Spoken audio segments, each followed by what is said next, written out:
Premature birth is the #1 killer of babies. Those who survive often face birth defects and complications that affect them for life. For hundreds of thousands of families in the United States, this is the hardest thing they will ever have to face. And it's even harder on the baby. March of Dimes is providing education and support to families and funding life-saving research to give every baby a fighting chance. You can help. Do something today. Give them tomorrow at marchofdimes.org/tomorrow. See that cute little dog in the pet store window?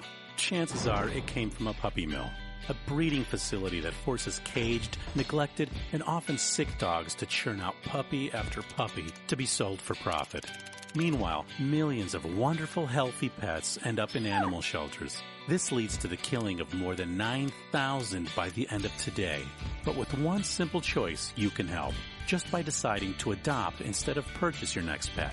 Animal shelters are full of amazing pets looking for a home. When you adopt your new best friend, not only are you saving a life, you're taking a stand against puppy mills. When your friends see the smart choice and impact you've made, they adopt their next pet and share with 5 of their friends, who share with 5 more. Before long, thousands get involved. Pet stores stop selling dogs from puppy mills, and even more lives are saved. And with your help, we can save them all. Visit bestfriends.org/puppymills to learn more. It's Thursday night, and you're grabbing drinks with some friends. Started off with a pitcher for the table, which quickly becomes 2. There's pool. And there's the photo booth. All right, everybody squeeze in. Say cheese! Followed naturally by an order of wings. And another. Can we get some extra ranch sauce? Then there's the ceremonial nightcap. So what are we doing this weekend? And lastly, it's back to the car, which, if you're buzzed,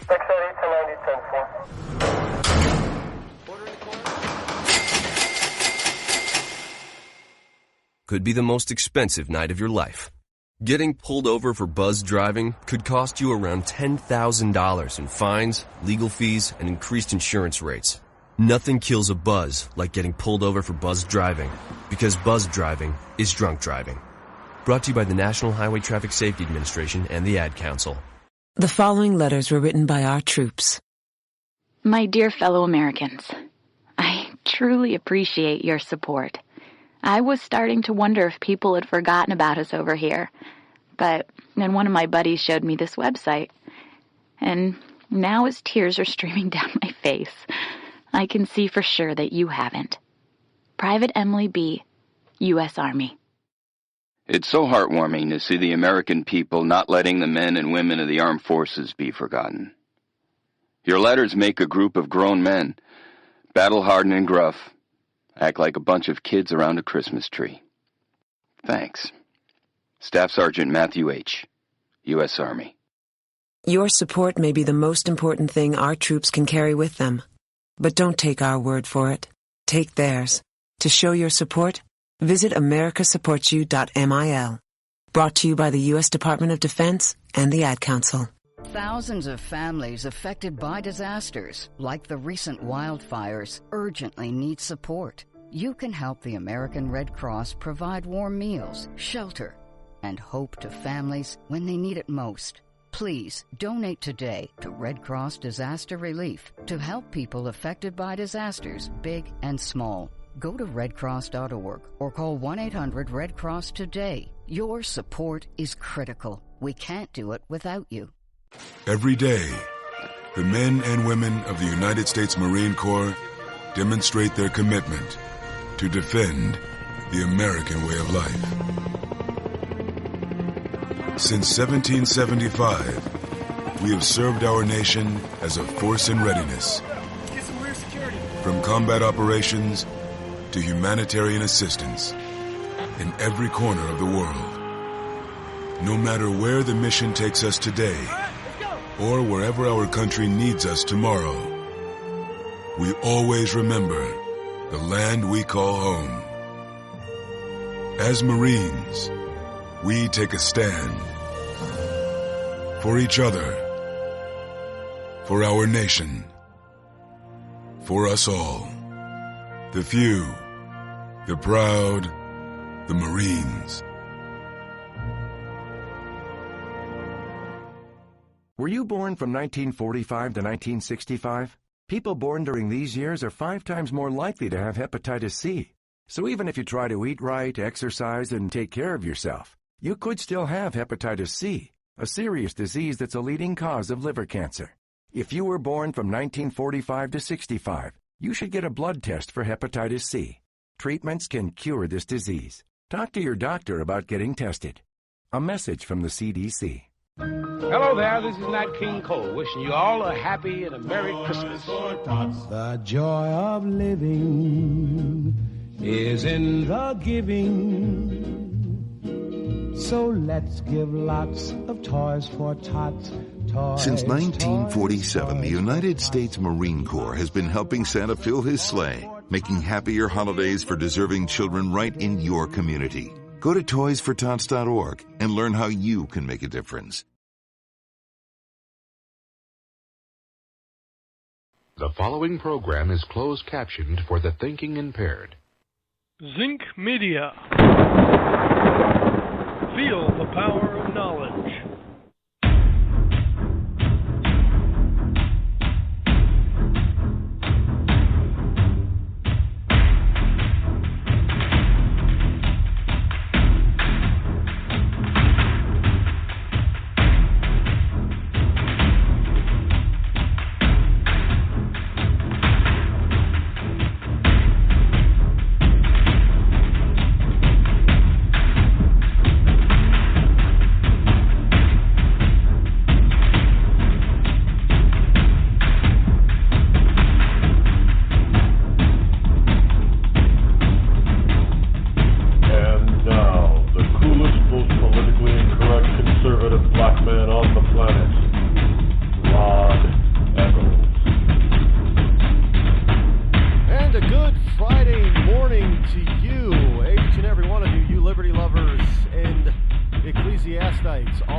I got to stop the presses right now, and I know this is Freedom Friday, where we usually try to take things a little bit lighter on Fridays, but I got to tell you, this stuff that I have got today, I mean, the paper pile is heavy, heavy, thick, piled high, and I'm ticked off,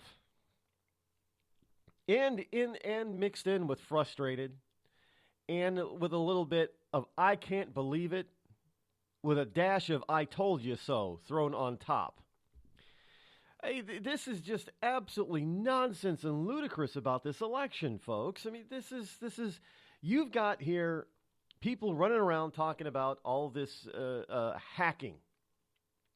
The Russians hacked this, the Russians hacked that, ignoring the fact that the person that should know most about where they got the information from is telling them, no, that we didn't get it from the Russians.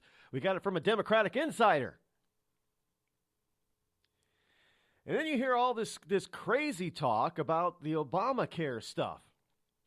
You know, the GOP, well, we're going to eliminate, on day one, we're going to repeal Obamacare. Well, maybe we're not going to repeal the whole thing, just parts of it. Oh, maybe we'll just get rid of the mandate, or maybe we'll just defund part of this. Or we need a replacement. Look at the numbers of Obamacare. They're wonderful. Those numbers are a lie. And I'll tell you why. I mean, all this stuff is coming in December, and I know you've got I got a compilation here, a clip of all the wonderful Hollywood elites out there, trying to beg the Electoral College. Just 37 of you Republican electors need to turn. Vote your conscience.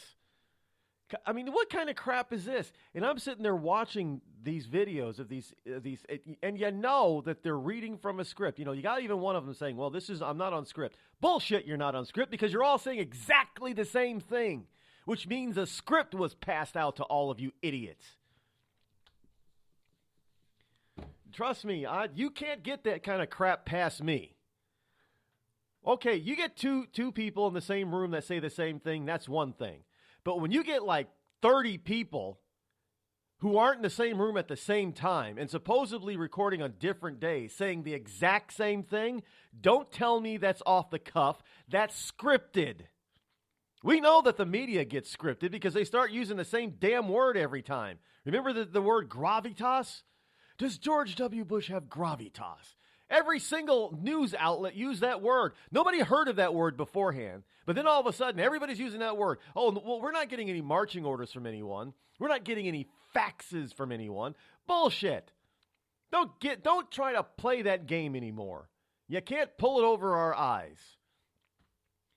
This is getting ridiculous. And you got Elizabeth Warren out there, trying to introduce, I got this story too, about introducing legislation that Donald Trump doesn't divest himself of all of his businesses or put them in a blind trust, then we should introduce impeachment legislation. That's not a high crime and misdemeanor to own companies while you're president. Do these people even know what the Constitution means anymore? Of course not. Because if she had a clue, and she's supposed to be a smart college professor, if she had a clue, she wouldn't even have thought of that. Because she knows that wouldn't have gone anywhere because it's not an impeachable offense to own a business while you're president. That's about as bad as Joy Behar over at The View the other day, saying that it's unconstitutional for the president of the United States to own land in a foreign country. These people have got to be, and don't even, it's too late. I'm already started. Good morning, folks. Welcome to the Rod Eccles Show. I am, of course, your lovable host, Elrod, and I am broadcasting live this morning from the bunkerized studio somewhere within the great granite state of New Hampshire, where the state motto is still live free or die. It is not big government or bust. It is a chilly Friday morning. In fact, when I woke up, it was -1. So much for all that freaking global warming, too. Today's high is expected to be below 15 above zero. So somewhere between the neighborhood of 12 to 15 degrees. That's our high today. You know, when our normal high is around today, it's around 35. So we got in the deep freeze, and I know that there are places that are colder than me. I'm not complaining that it's -1 out. We had a delay in school today. I guess it was wind chill was -20 earlier this morning, so they delayed school opening for about 2 hours to give it a chance to warm up some. And I'm telling you, these people have got to. No wonder they're losing. No wonder they are losing. They're losing everywhere. I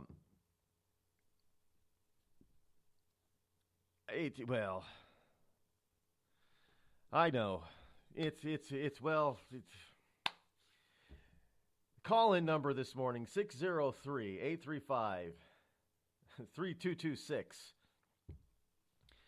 What are we going to tackle first? Let's get right to it, shall we?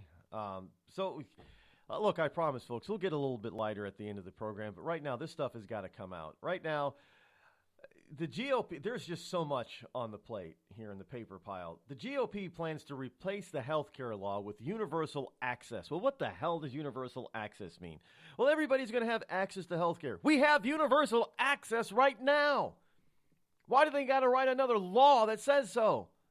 Anybody who wants insurance can get, before Obamacare, anybody who wanted health insurance could have gone out and gotten it. Yeah, they might have had to pay for it, but they could have gotten it. And for all these people with these pre-existing conditions, that is another fake, phony, red herring that's been thrown out there by the wonderful left. First of all, you got to understand, it's not insurance if you only have to pay a small premium in order to get your big bills paid. See, insurance is a bet. It's a hedge against a financial loss for the policyholder.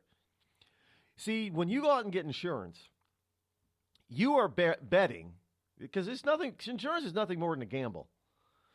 When you go buy insurance, you are betting that you are going to utilize and use that insurance at some point in time during the policy, thus protecting you from a financial loss. The insurance company, on the other hand, is betting that you won't need their money during the policy term. Now, there's some risk involved, which, all this underwriting stuff, that's kind of a science. But they do this underwriting, and they say what the risk is. What are the odds that they're going to have to pay you for your loss based on the insurance policy? And that's how they come up with their premium. You see, if there's a low chance of you actually utilizing their money, then your premium is going to be low. If there is a high chance that you're going to utilize their money, then your premium is going to be high. That's the way insurance works. You're betting you're going to use their money. They're betting that you're not. That's how insurance works. So if you're saying, well, you know what? I'm already sick, so pay my bills. That's not insurance. That's not the way it works. That's not the way it's designed to work. That's not the way it's going to work. It's going to implode if you force people to do it that way, and companies. It's not going to work. So this pre-existing condition crap, for the most part, is a big red herring. Because it's, all right, fine. Let me explain it to you this way. Somebody's been healthy their whole life. They're now 50 years old. They've rarely, if ever, bought health insurance their entire 50 years on the planet. No big deal. They've never needed it. They don't think they need it. Then all of a sudden, they get diagnosed, oh, you've got stage blah, blah, blah cancer. It's curable, but it's going to cost you $200,000 by the time you're all done. Oh, okay. Let me go get insurance to pay for that. And this pre-existing condition notion says that now that 50-year-old who's never had health insurance before can knock on the door of a health insurance company and says, okay, here's my $500 premium. Now pay my $200,000 medical bills. You can't refuse me because of a pre-existing condition. That's what this no pre-existing condition stuff. Oh, it sounds fun and warm and fuzzy when people are talking about it, but that's exactly the way pre-existing condition is working. You find out you're sick, and then you walk into an insurance office and say, pay my claims. That's basically what they're forcing the insurance industry to do. That doesn't work. It doesn't work. Trust me, folks, I know a little bit about the insurance industry. I used to work in it. I hated it, which is why I don't work in it now. So I'm not a big supporter or fan of the insurance industry. I mean, they've done some really wild things out there, especially in the not just health, but especially in the life insurance part. Some of the scams the legal scams that they pull on people with different types of life insurance will blow your mind. So I'm not a huge fan or protector of the insurance industry, so to speak. But this pre-existing condition stuff is nuts. It's nuts. And these lies about Obamacare enrollment, folks, you got to understand the truth. Now, you got them out there talking about, well, hey, we got 20 million people on this. When you break it down, you see that's another lie. It's a lie by misinformation and obfuscation, and they're not giving you the whole fact, so it's a lie by omission as well. I mean, there are so many kinds of lies when he's out there telling you, well, 20 million people are going to lose their health coverage. First of all, do you know what is it, about 2.5 million people of that 20 million that they're counting? These are college students who are still in college on mommy and daddy's existing health insurance plan because they get to be there until they're 26. That's not a bunch of new people running around getting insurance. That's keeping these little minds full of mushes on insurance because they can't get out and find a job, so they decide to stay in college because they can't handle the real world.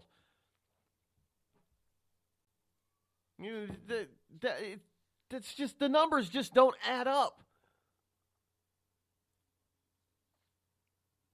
And you're talking about, well, here's a stat for you when it comes to, right now they're saying that what is it, 11.6% of the American population is still uninsured. Oh, it's working. We got 11. No, wait a minute. When the law was in effect back in 2013, 18% of the population was uninsured. In 2008, before it took place, just over 14% of the population was uninsured. So we've spent all this money, and all we've gotten is 3% that weren't insured before insured, well, I mean, hey, that's a gain, isn't it, Rod? No, wait. I thought the law is everyone is mandated to. How do you have over 11% of the American population not covered when by law everyone has to be covered? Is anybody asking that question in the lamestream media? Not one damn person in the lamestream media has asked the question, well, Mr. President, how is it nearly 12% of the American people are still not insured when the law says that everyone has to be insured? And you're calling that a success? You go from 14% in 2008 to 12% today.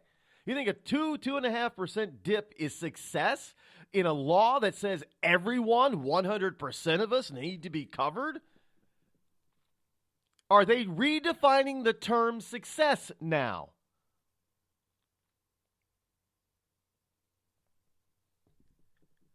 So this whole notion that the GOP, look, I've told you people before, you got half the GOP out there who didn't want to get rid, they weren't going to vote for the Obamacare, but they sure weren't very thrilled about getting rid of it. And when they had the chance to really do it, they were going to hem and haw. I've been telling you that since 2010. And at least half the GOP, if they knew that they could back all this stuff about, under Boehner, about repealing Obamacare in the House, because they knew it wasn't going anywhere. Harry Reid wasn't going to let it go anywhere, and Obama definitely wasn't going to sign it, and they weren't going to be able to overturn his veto. So it was an act in futility. I get it. But I told you when the time came that they were really going to have the opportunity to totally and completely repeal Obamacare, they won't do it. And you can see the cracks already forming, just like I told you back in 2010. You got half the GOP out there talking about, well, maybe we won't repeal the whole thing. We need to find a way to replace it first. It's a bunch of freaking bullshit because they are just like everybody else in the left out there, those stupid, mamby-pamby, wannabe, lovable Republican moderates out there. They love all this big government just like the Democrats do. The only problem is that they want to be the ones in charge of it.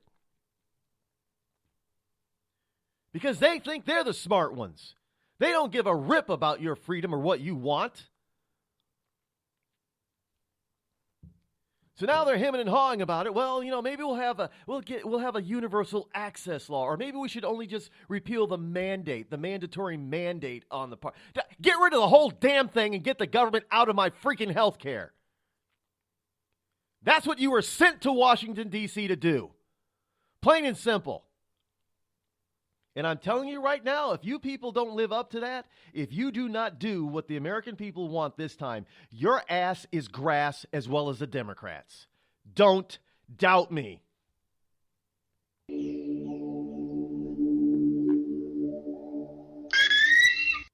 You're listening to me, your lovable host, L. Rod, here on the Rod Eccles Show. Tired of paying outrageous prices for Viagra? Well, we have great news for you. Now you can finally get Viagra at huge discounts. Healthy Man allows you to save up to $500 on Viagra. Why pay U.S. pharmacy prices of $15 per pill or more when you can get Viagra for less than $3 a pill? Call today and get 40 Viagra pills for only $99. This can cost as much as $600 at your local pharmacy. You can't afford not to call us. If you want Viagra at the lowest prices, never pay $15 a pill pharmacy prices again. Get Viagra for less than $3 a pill. Call 800-595-2614 today and save up to $500 and get 40 pills for just $99. Healthy Man is fast, easy, and affordable. Operators are waiting at 595-2614 to take your call now. Call 800-595-2614. That's 800-595-2614. Again, 800-595-2614. We've all heard of male enhancement, but now there's an expert on true male enhancement in the areas that really count. In Herb Ellis's book, Husband 2.0, Real Male Enhancement, you'll find answers to questions like, Why doesn't she want to have sex? A quick start, quick results workout guide. Plus, what you can do as a side hustle to make money now. With all the great tips in this book, every man can benefit. Get the book Husband 2.0 Real Male Enhancement on Amazon.com. Once upon a time, old Scrooge sat down before the fire. Humbug. His glance happened to rest upon a bell. With great astonishment, this bell began to swing, as did every bell in the house. Without a pause, Marley's ghost came on through the heavy door and passed into the room before his eyes. Who are you? What do you want with me? I am here to warn you. You will be haunted by 3 spirits. I'd rather not. Expect the first tomorrow when the bell tolls 1. Expect the second the next night at the same hour. And the third upon the next night. Couldn't I take them all at once and have it over with? To read A Christmas Carol and other books online, go to www.read.gov. Explore new worlds. Read. Yeah! Brought to you by the Library of Congress and the Ad Council.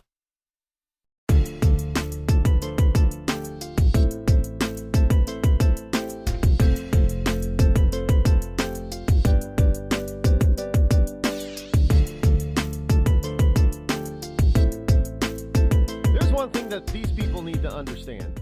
And look, I know that the GOP has a huge monkey on their back and is called the lamestream media. But when it comes right down to it, they need to start slamming the mainstream media. They need to start fighting back.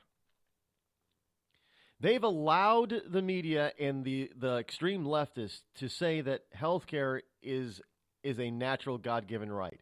It's not. You have a natural God-given right to be healthy, but you do not have a natural God-given right to use somebody else's talents to get there without just compensation. It costs a lot of money and a lot of time for all these healthcare professionals. I don't care if they're just a nurse's assistant, all the way up to a brain surgeon. It costs them a lot of money, a lot of time, and they have to have a lot of training in order to do what they do. You do not have a right to all of that without just compensation. Healthcare is not a right. It's not. And we better start making sure that is plain and clear. And you may want to call me, being like, oh, you're just a meanie. No, I'm not a meanie. I don't have the right to access a doctor's advice and knowledge and training without just compensation any more than that. If I'm a mechanic, that doctor doesn't have a right to have me come and fix his vehicle without just compensation either. Oh, Rod, are you equating a car to a human health? Well, yes, I am. Because if health insurance or health care is a natural right, then so is eating. You need food and water a lot more than you need health care. But I don't see anybody out there saying that, oh, maybe we should have, centralized grocery stores so everybody can get free food. I know we got food stamps, but come on, folks, let's be real. You got to stop this nonsense that this is a right and this is a privilege and that's not a right at all kind of crap. Healthcare is not a right. Now, if that makes me an insensitive bastard, then so be it. It happens to be the truth, so I'm a truthful, insensitive bastard. Get over it already. Your name that's one thing that the left doesn't quite get. Your name calling does not change the truth. It does not change logic. It does not change facts. It does not change me. And sticks and stones will break my bones, but names will never hurt me. Remember that on the school playground? I don't think kids say that anymore. Because these snowflakes run around saying, oh, teacher, he called me a bad name.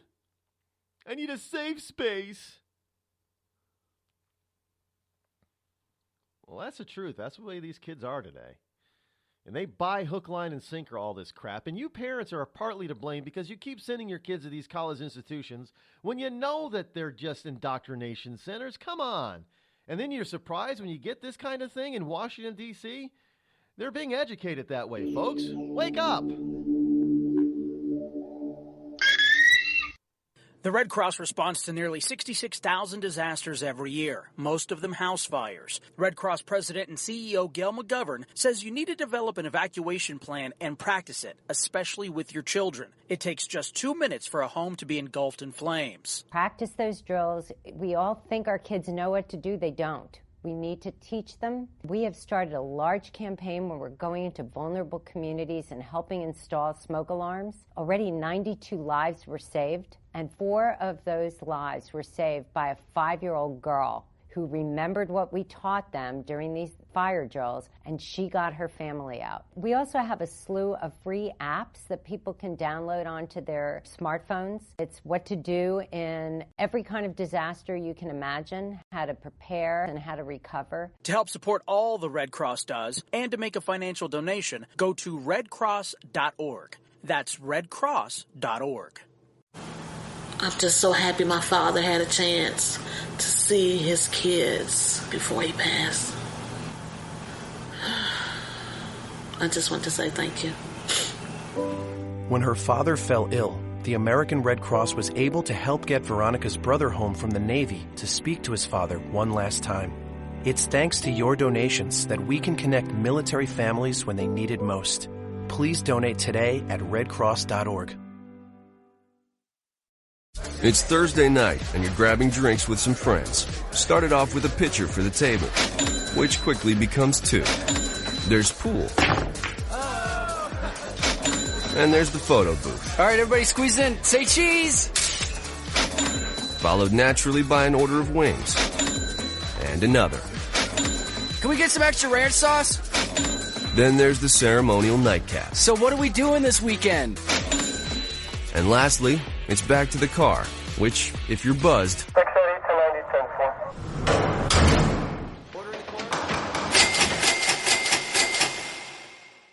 could be the most expensive night of your life.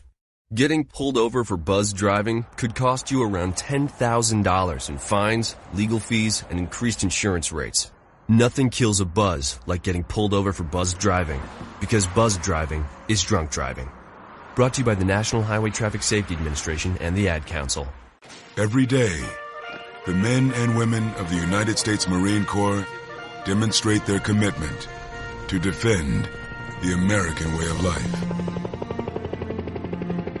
Since 1775, we have served our nation as a force in readiness. From combat operations to humanitarian assistance in every corner of the world. No matter where the mission takes us today, or wherever our country needs us tomorrow, we always remember the land we call home. As Marines, we take a stand for each other, for our nation, for us all. The few, the proud, the Marines.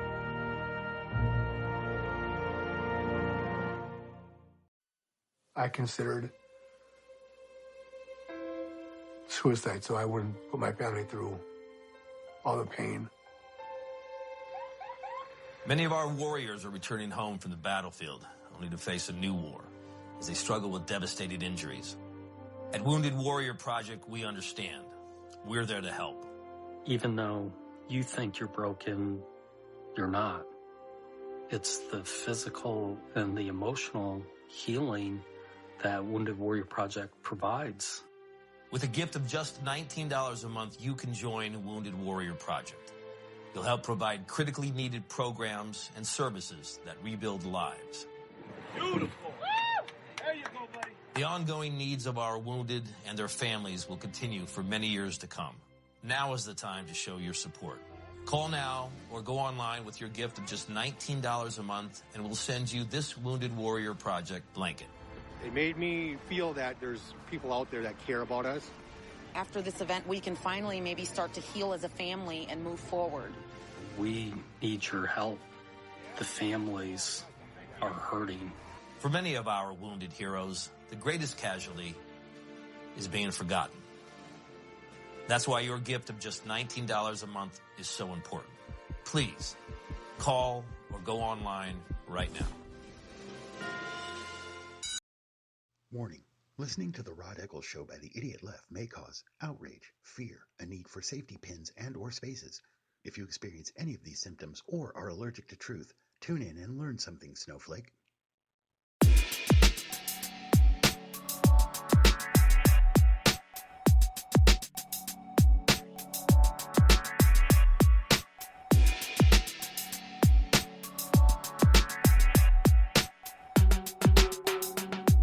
Welcome back. 603-835-3226 is the call-in number. Should you wish to call in, I know some of you out there are just saying, well, geez, we're just going to let Rod rant today because, he hasn't done that a lot. Well, lately I haven't because it's December. It's Christmas time. You're not supposed to be all up in, twisted up in a knot. This is supposed to be a nice time of year.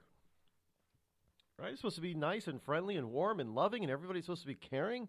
Isn't that the way it goes? And, everybody's buying everybody gifts and stuff. Well, yeah.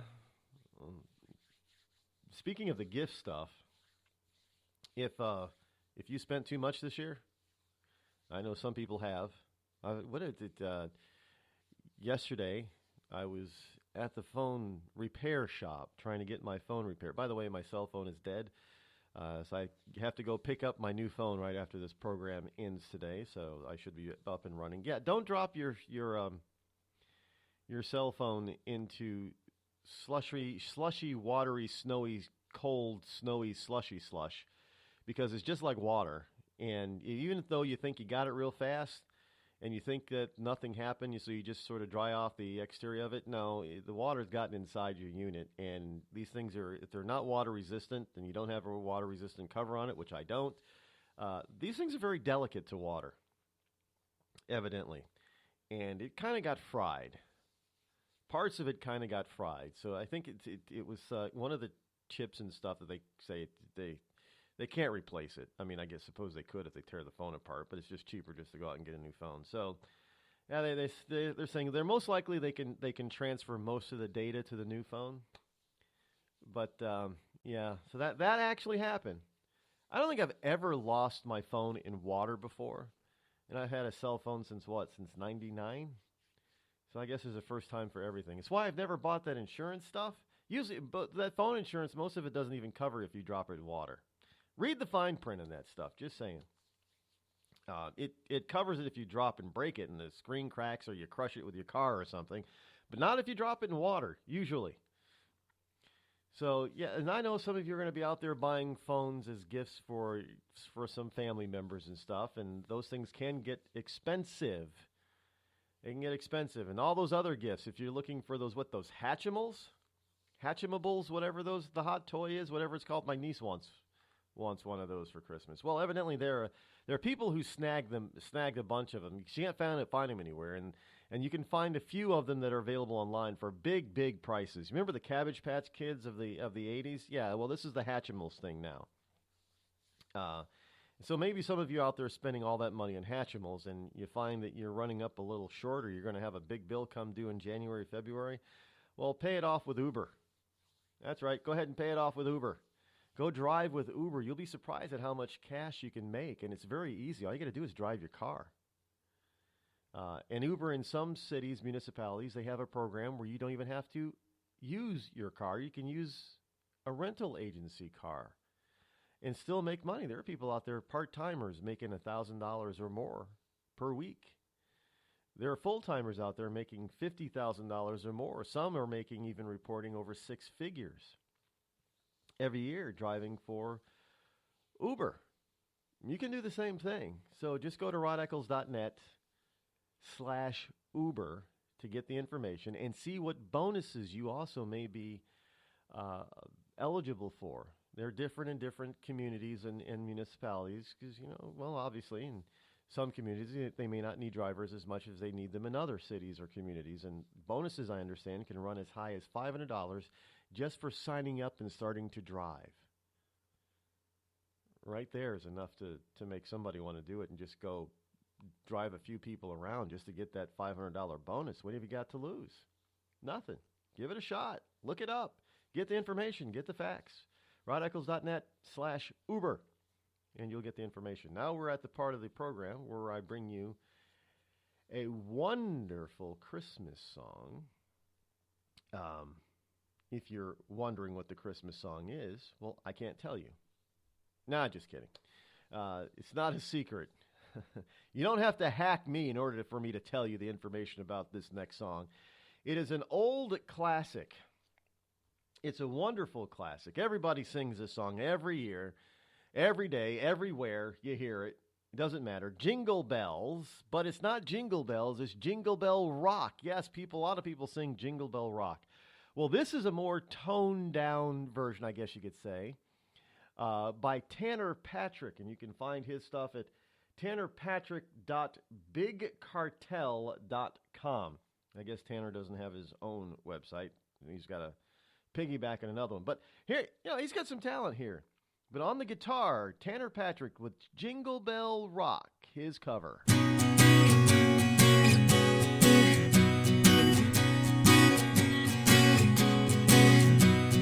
Jingle bell, jingle bell, jingle bell rock. Jingle bells swing and jingle bells ring. Snowing and blowing up bushels of fun. Now the jingle hop has begun. Jingle bell, jingle bell, jingle bell rock. Jingle bells chime in jingle bell time. Dancing and prancing in Jingle Bell Square. In the frosty air, what a bright time. It's the right time to rock the night away. Jingle bell time is a swell time to go gliding in a one-horse sleigh. Giddy up, jingle horse, pick up your feet. Jingle around the clock. Mix and mingle in the jingling feet. That's the Jingle Bell Rock. Jingle bell, jingle bell, jingle bell rock. Jingle bells chime in jingle bell time. Dancing and prancing in Jingle Bell Square. In the frosty air, what a bright time. It's the right time to rock the night away. Jingle bell time is a swell time to go gliding in a one-horse sleigh. Giddy up, jingle horse, pick up your feet. Jingle around the clock. Mix and mingle in the jingling feet. That's the Jingle Bell, that's the Jingle Bell, that's the Jingle Bell Rock. Tanner Patrick. Yes, not Patrick Tanner, but Tanner Patrick. There's about 15, 20 years ago, it was kind of popular to name your kid Tanner. It was. I don't know why, but it is. But so his name is Tanner. Tanner Patrick at tannerpatrick.bigcartel.com. I don't know what bigcartel.com is, but that's where his website is. We can find more about him. And that's his cover of Jingle Bell Rock. Thank you, Tanner.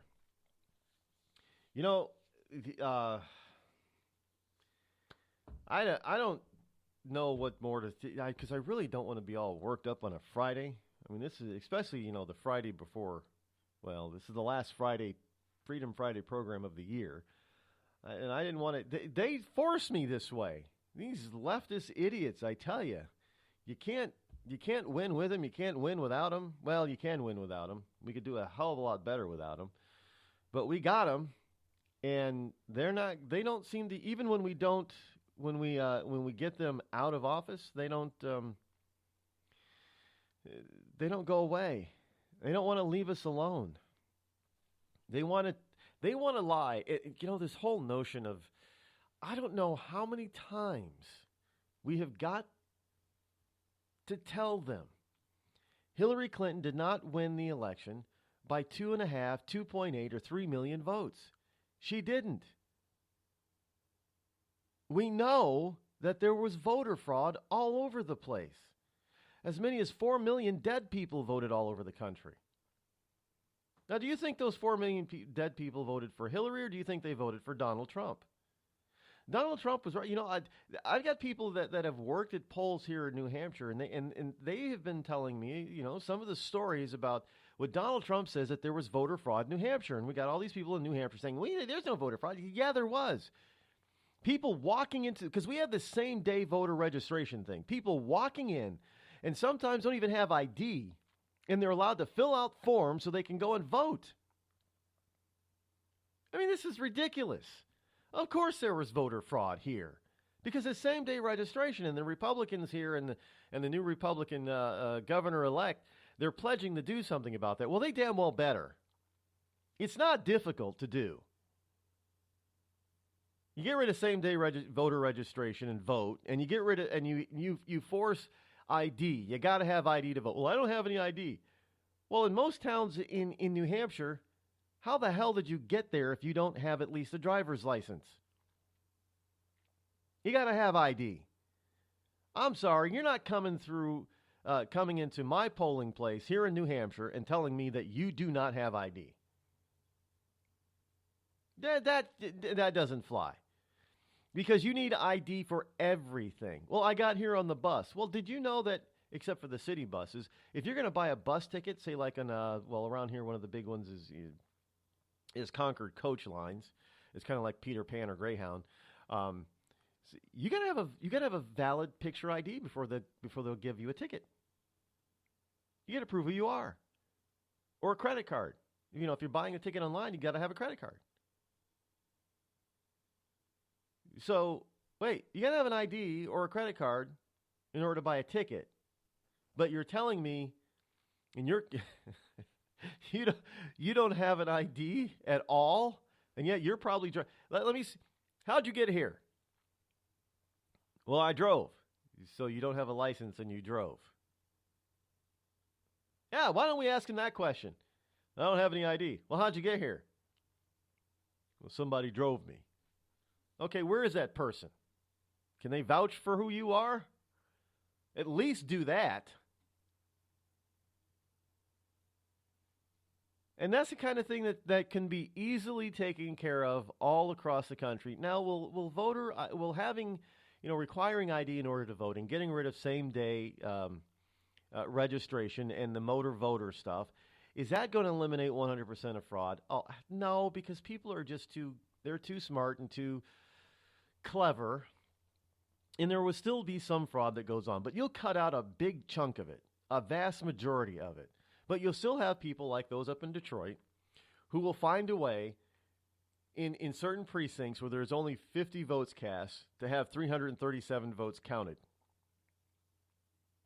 Yeah, that happened in Detroit. 37% of the Detroit precincts during the presidential election counted more presidential votes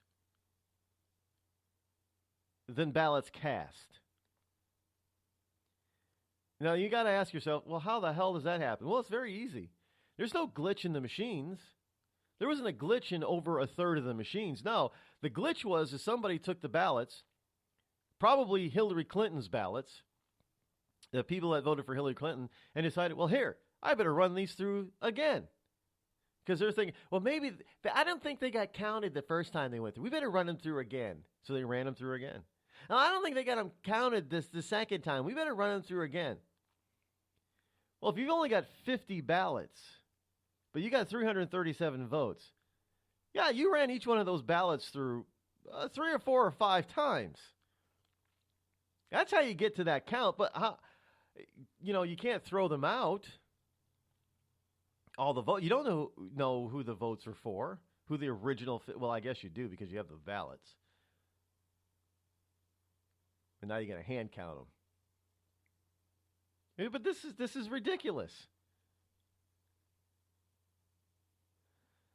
This is totally ridiculous. Now, now in Wisconsin, obviously we've got this. She lost another 170 votes, or Trump garnered another 170 votes in that stupid recount. but you're not hearing the mainstream lamestream media talk about that too much, are you?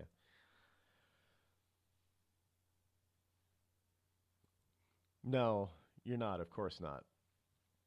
In any case, but you are hearing Hollywood trying to get in on the whole act of this electoral college thing, harassing people in the electoral college. It's absolutely ludicrous. And actually, I've got a clip here. Before we go to break, let me play the clip. Just pay attention to this, folks. Let me set this up. Hollywood's message to electors. Now, at the beginning of the clip, you're going to hear people talking about before the election, getting out and voting because they're so scared that Donald Trump's going to get elected. And then they start using the same terms about Hamilton. Now, I cut out a lot of this stuff about Hamilton, but they all mention Hamilton. All of a sudden, Hamilton's a big guy. And the Constitution. They didn't care about the Constitution before. On Tuesday, November 8th, this country will make one of the most important decisions in its history. You have a chance. You have an obligation to be a part of that decision. You might think it's not important. You might think you're not important. But that's not true. And the only way we can prove that to you is by having lots of famous people. Lots of famous people. Lots and lots of famous people. Just a shit ton of famous people. Repeating how important. Important. Important. Important. Important. Important. How important it is. Hi, my name is Jason Alexander. And while I am a member of a large and growing number of concerned citizens reaching out to the Republican members of the Electoral College, this script today is, well, it's not a script.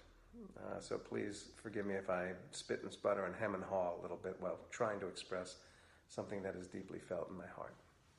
As you well know, we're at the end of a long and divisive election, which has resulted, as it has rarely in our history, in a split, where the winner has won the Electoral College but lost the popular vote.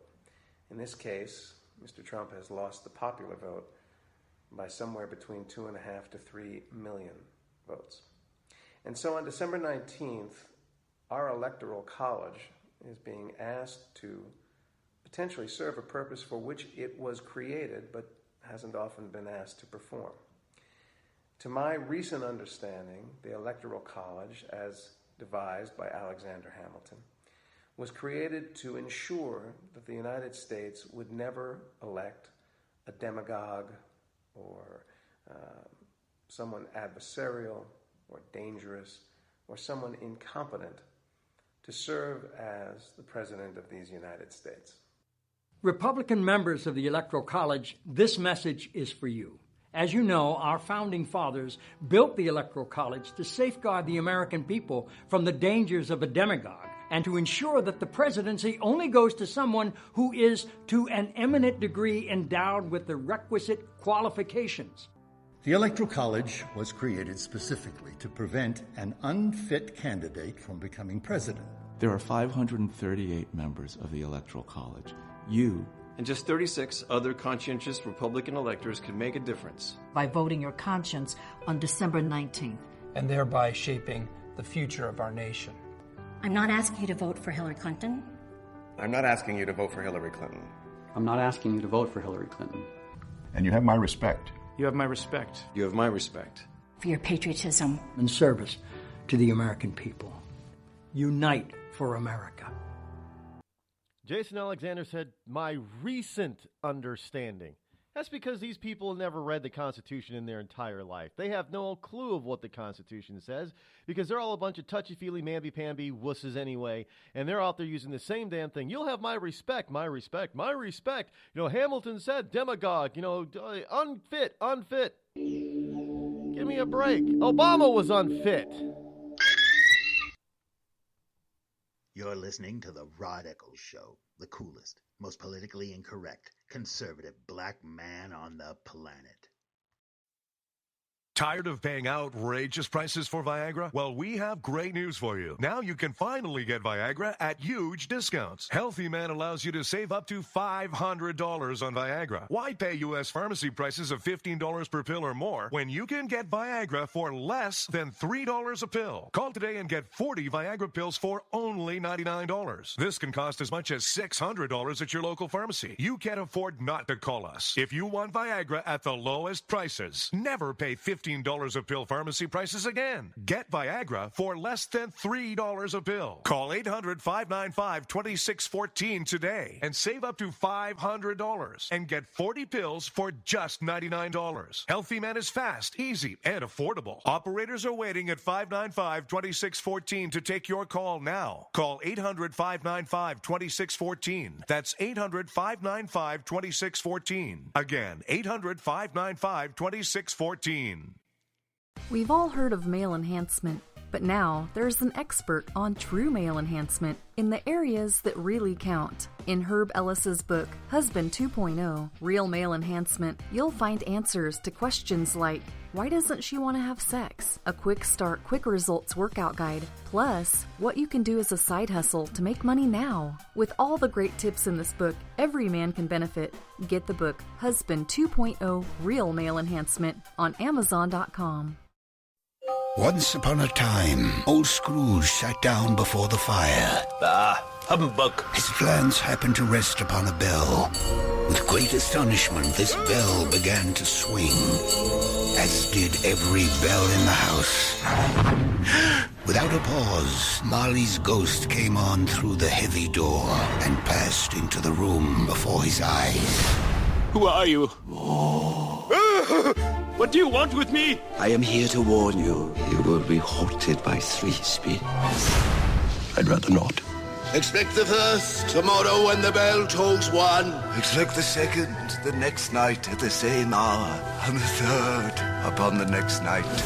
Couldn't I take them all at once and have it over with? To read A Christmas Carol and other books online, go to www.read.gov. Explore new worlds. Read. Yeah! Brought to you by the Library of Congress and the Ad Council.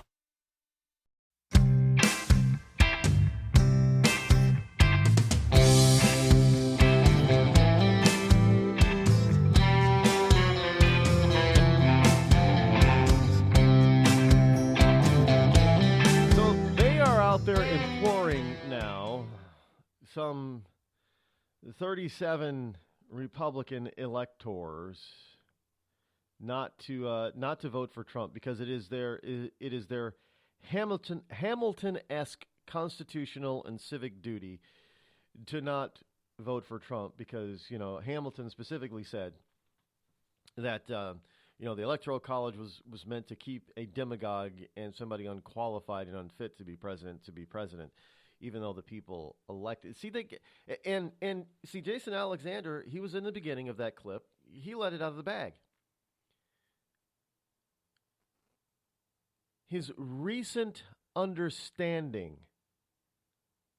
of the meaning that his previous understanding didn't line up to what he was talking about now.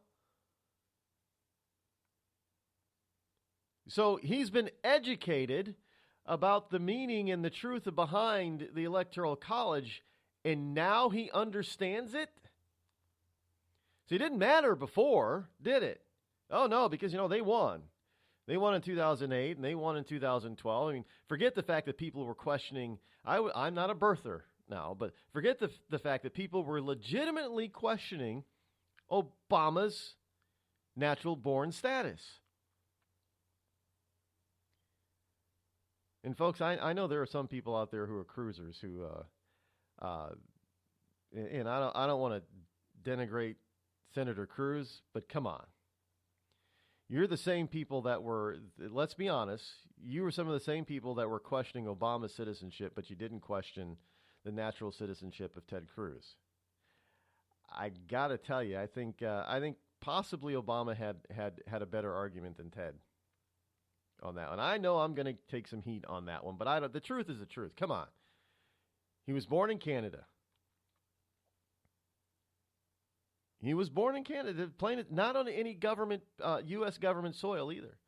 to a foreign-born father. So basically, he was just like Obama. The difference is Obama claims to have been born in Hawaii, which was a U.S. territory or a U.S. state at the time of his birth. Ted Cruz was not born on U.S. soil. Same scenario, American mother, foreign-born daddy. But yet, that's okay, I guess. I don't know. We'll be right back. I think we got Sheriff Clark next hour. Be here. Premature birth is the #1 killer of babies.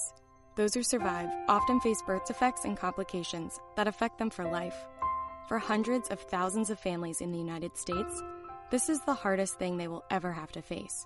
And it's even harder on the baby. March of Dimes is providing education and support to families and funding life-saving research to give every baby a fighting chance. You can help. Do something today. Give them tomorrow at marchofdimes.org/tomorrow. See that cute little dog in the pet store window? Chances are it came from a puppy mill, a breeding facility that forces caged, neglected, and often sick dogs to churn out puppy after puppy to be sold for profit. Meanwhile, millions of wonderful, healthy pets end up in animal shelters. This leads to the killing of more than 9,000 by the end of today. But with one simple choice, you can help.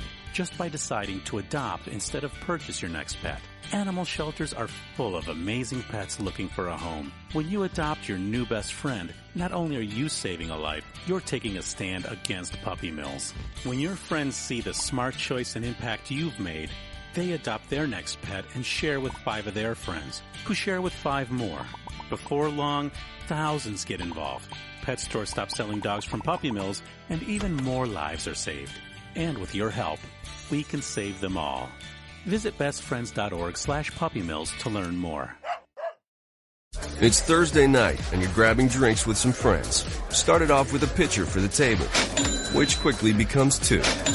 There's pool. And there's the photo booth. All right, everybody squeeze in. Say cheese! Followed naturally by an order of wings. And another. Can we get some extra ranch sauce? Then there's the ceremonial nightcap. So what are we doing this weekend? And lastly, it's back to the car, which, if you're buzzed,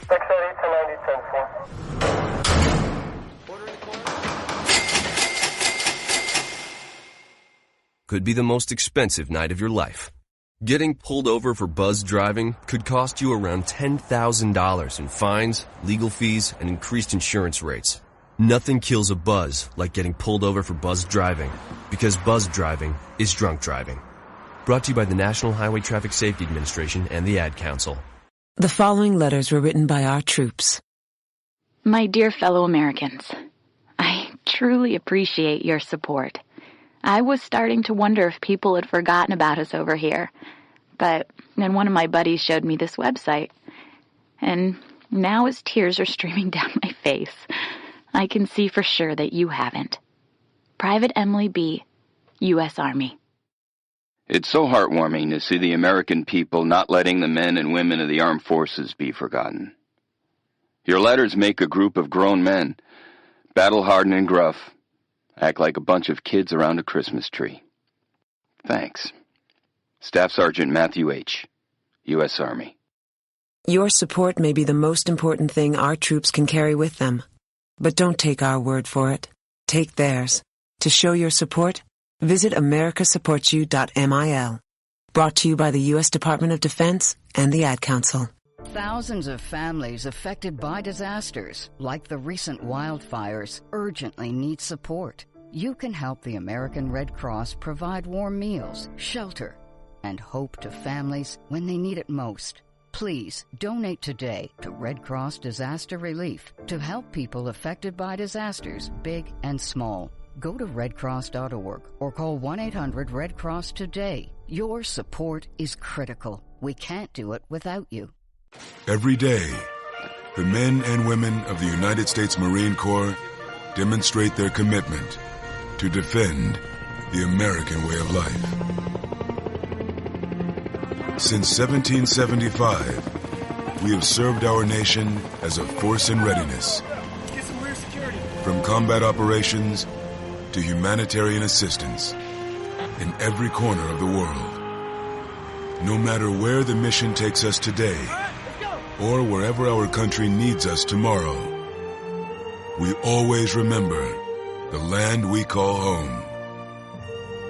As Marines, we take a stand for each other, for our nation, for us all.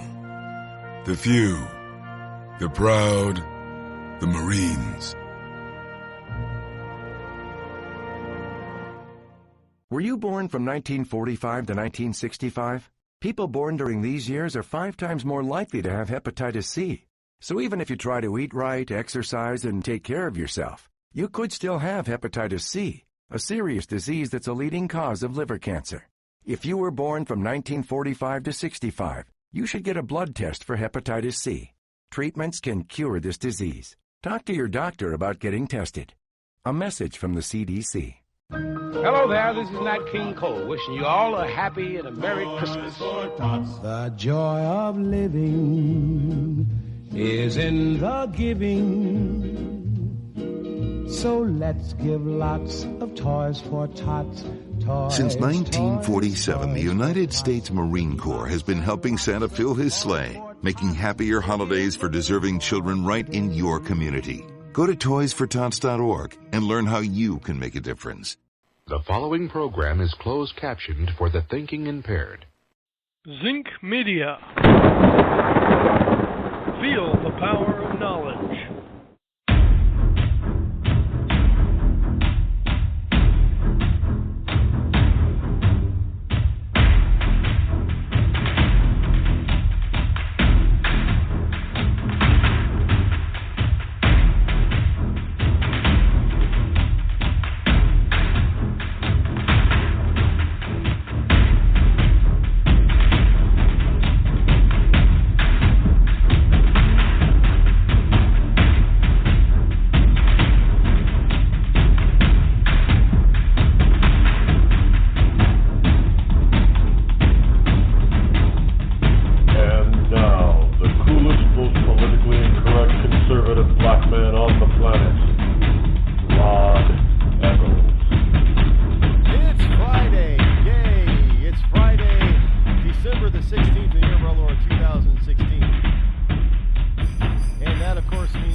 Merry Christmas to you, one and all. This is the last Friday program here on the Rod Eccles Show. But don't worry, we'll be back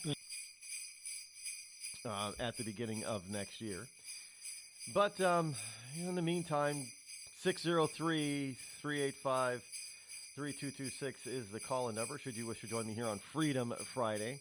And I'm sitting here, excuse me for a second, folks, as I broadcast from the Bunker Eye studio somewhere within the great granite state of New Hampshire, where the temperature outside in the live free or die state is, the temperature's gone up a little bit. Yeah, it's no longer -1 out there. Nope, the temperature is now 1 above, not -1, 1 below. It is now 1 above 0. So yeah, it's warmed up a little bit. I guess it feels like the North Pole now, right? Well, I'm enjoying my coffee because I like coffee. I actually love coffee. It's a great beverage. I can drink coffee at any time of the day, and it does not seem to affect my sleep pattern. Never has. As well as my Arturo Fuente short story cigar. It's a small cigar. You know, for those times when you don't have a lot of time to smoke cigars, like a cigarette break, basically, but it's for cigar lovers. I haven't seen them in a while. I bought a box of them a while ago, and my stash is dwindling down, so I'm going to have to try to find them again. It's a very good... I needed it today. Sorry. This morning was kind of rough. It's supposed to be Friday, and it'll take it on a lighter note, right? We're supposed to do that kind of thing on Friday. You know, I have the whole fireworks going off and stuff, and today it was just serious as a heart attack stuff. Couldn't be helped. It had to be told. The stories had to be told and had to be said. Because now we're moving into the Monday. is the day. Monday's the 19th, where the Electoral College will meet and cast their votes for president. And you have the left that's all a flutter and a Twitter and a buzz and everything else that are... maybe I should just go ahead and give them all cigars. Maybe we should just have the peace, love, and understanding kind of people. That's Hollywood, right? I can't say that they don't like smoking, because that's what they play characters that smoke all the time in these movies, even if they don't do it in real life. And cigars, you see the magazine, the cigar magazines like Cigar Aficionado. You see a lot of the big, huge stars on there, and not all of them are maybe most of them that I see are not liberal. Well, no, I've seen a cover with John Travolta on Cigar Aficionado, and you've seen Arnold Schwarzenegger, Sylvester Stallone, Denzel Washington. You've seen a few other big names, on there. Bruce Willis. I think Penelope Cruz was on the cover once, I believe, of Cigar Aficionado. Yeah, women can like cigars too. It's not as big with women as it is with guys.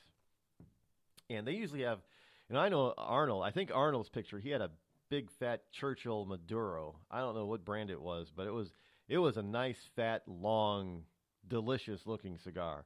I like dark cigars. I do. Maduro wrappers and that kind of thing. I know I'm not going to get into a cigar show with you today, because most people don't understand cigars, but they are good. They can be very relaxing. So I needed one this morning to help me relax, because it's supposed to be Friday, and I'm not supposed to be, throwing down lightning bolts of truth on Friday. Although if you missed it,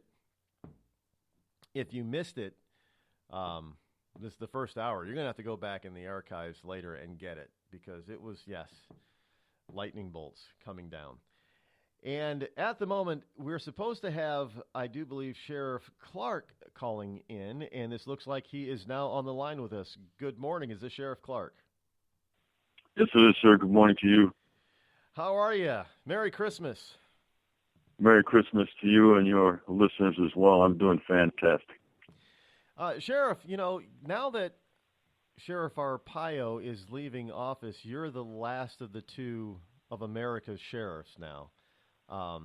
So people are going to be turning to you as they once turned to Arpaio for good law enforcement information and deliverance, especially since you guys just got through with a recount in your state, and Trump ended up with more votes than he had before. Was that unexpected in Wisconsin? Do you know? Well, first of all, let me honor Sheriff Joe Arpaio for his many years of wonderful service, and to the people of Maricopa County. It's changing of the guard. That's the kind of thing that happens, the passing of the torch. It's an honor to be held in, the same breath as some of the stalwarts in law enforcement history. And, I will, this is one of the proudest moments just to be able to serve my community in my life, so I appreciate that. As it relates to the recounts, Rod, we're talking about a new level of stupid as it relates to the American left. There was no way that vote in Wisconsin or Michigan or Pennsylvania was going to change. The spread was too wide. I think a judge realized that, federal judge in Michigan, when he ordered a halt to the recount. Wisconsin, we just finished the recounts 2 days ago, and in fact, Donald Trump picked up more votes, I think about 132 more votes than he had on election night. So when he was in town the other day on his thank you tour in West Dallas, Wisconsin, where I spoke before he took the stage, he reminded people that he won the state of Wisconsin when people pointed out that no Republican president had carried Wisconsin since Ronald Reagan in 1984. President-elect Donald Trump reminded people that he won the state of Wisconsin twice on election night and then after the recount. Yeah, and then of course we saw them stopping the recount in Pennsylvania, but they went ahead with the recount in Michigan and found out in Detroit alone that there was a lot of voter fraud in at least 37% of the precincts in the city of Detroit alone. Yeah, and this is something that the GOP at the state levels anyway, here in Wisconsin, I could talk about it. They've been focusing on voter fraud. There have been cases where people were charged with voting twice, Democrats. People who did not live in the state of Wisconsin were voting here. They were charged criminally. So there is evidence. We just don't know the extent of it because no one will commission a real study on the voting patterns in the state of Wisconsin. It's probably going to be up to the Republican Party of the state of Wisconsin to do that. It would be very expensive, but I think it might be worth it because all Americans ask for in the end, regardless of who wins, all we want are clean elections. It's one of the things the United States of America leads the world in terms of its elections, that for the most part, we have clean, integrity-filled elections. But we could lose that very quickly with some of the sinister stuff that goes on behind the scenes and under the surface. So it's something, the integrity of an election is something that has to be guarded very closely in this country because once you hit that platform of crooked elections, you end up like some of these third world banana republics, even places like Iran or Iraq under Saddam Hussein when he was getting like 99.9% of the vote. Well, that wasn't the case, but that's what you end up with. So, moving forward, I think, voter ID, which we have in Wisconsin, it was finally passed and it's been upheld in a couple of courts, and then a couple of courts threw it out, or at least suspended it. They didn't throw it out entirely; they suspended it. And why would anybody be? It's the Democrats that were pushing against it. Why would they be against somebody showing an ID? Everybody's got an ID. The state put in a mechanism that if you didn't have one, they'll give you one free. You don't have to travel across the state to get it. Many centers, driver's testing station, they said go there, go here, and we'll get you an ID for voting, and everything will be fine. But of course, the Democrats balk at it because let's be honest, cheating is part of their get out the vote effort.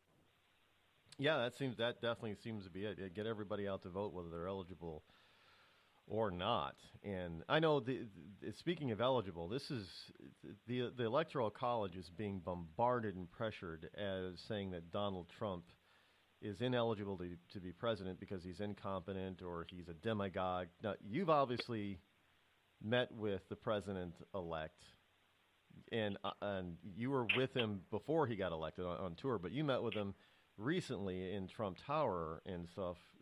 So do you find that there's any merit to that at all? That he's a demagogue? None whatsoever. This is part of the left's campaign of menace, this continuing attempt to delegitimize and sabotage the Trump administration before it even gets off the ground. Their intent is to bog this thing down for 4 years and make it tough to get anything moving, to get any of his agenda to make America great again off the ground. And I think it's sad. Look, the American people have spoken, and he is our duly elected President of the United States, or soon to be on January 20th. Under the Constitution, this is how we elect our presidents. But let me say something about these electors in the Electoral College. There is a criminal statute, and it is 18 U.S.C.S. 594. And it says in part, whoever intimidates, threatens, coerces, or attempts to intimidate, threaten, or coerce any person for the purpose of interfering with the right of such other person to vote as he or she may choose for any candidate for the office of president, vice president, and here's the key word, or presidential elector shall be fined or imprisoned for 1 year both. So in other words, to coerce, to threaten, to intimidate, the campaign's over. You do not get to go under this statute to members of the Electoral College or people who have been selected to participate in that and campaign. In other words, tell them to change their vote, to not vote, to do something else. That's called the campaign with voters. You can go to voters and say, don't vote for this guy, vote for this guy, go vote for this woman, whatever. You cannot do that with presidential electors under this statute. There are criminal sanctions. I don't know why Loretta Lynch has not ordered an investigation into the harassment and intimidation of these electoral college members. And I don't know why James Comey is not investigating this as well. This is a nation of laws. The rule of law means something in this country. And we're to the point, Rod, and we're in a new phase of politics right now, but we're to the point now where members of the Electoral College are being threatened, coerced, and intimidated into changing their vote in order to deny Donald Trump his duly won position as the next president of the United States. So, we're in some uncharted waters here, but the fact that the United States Department of Justice just turns a blind eye to this is dangerous.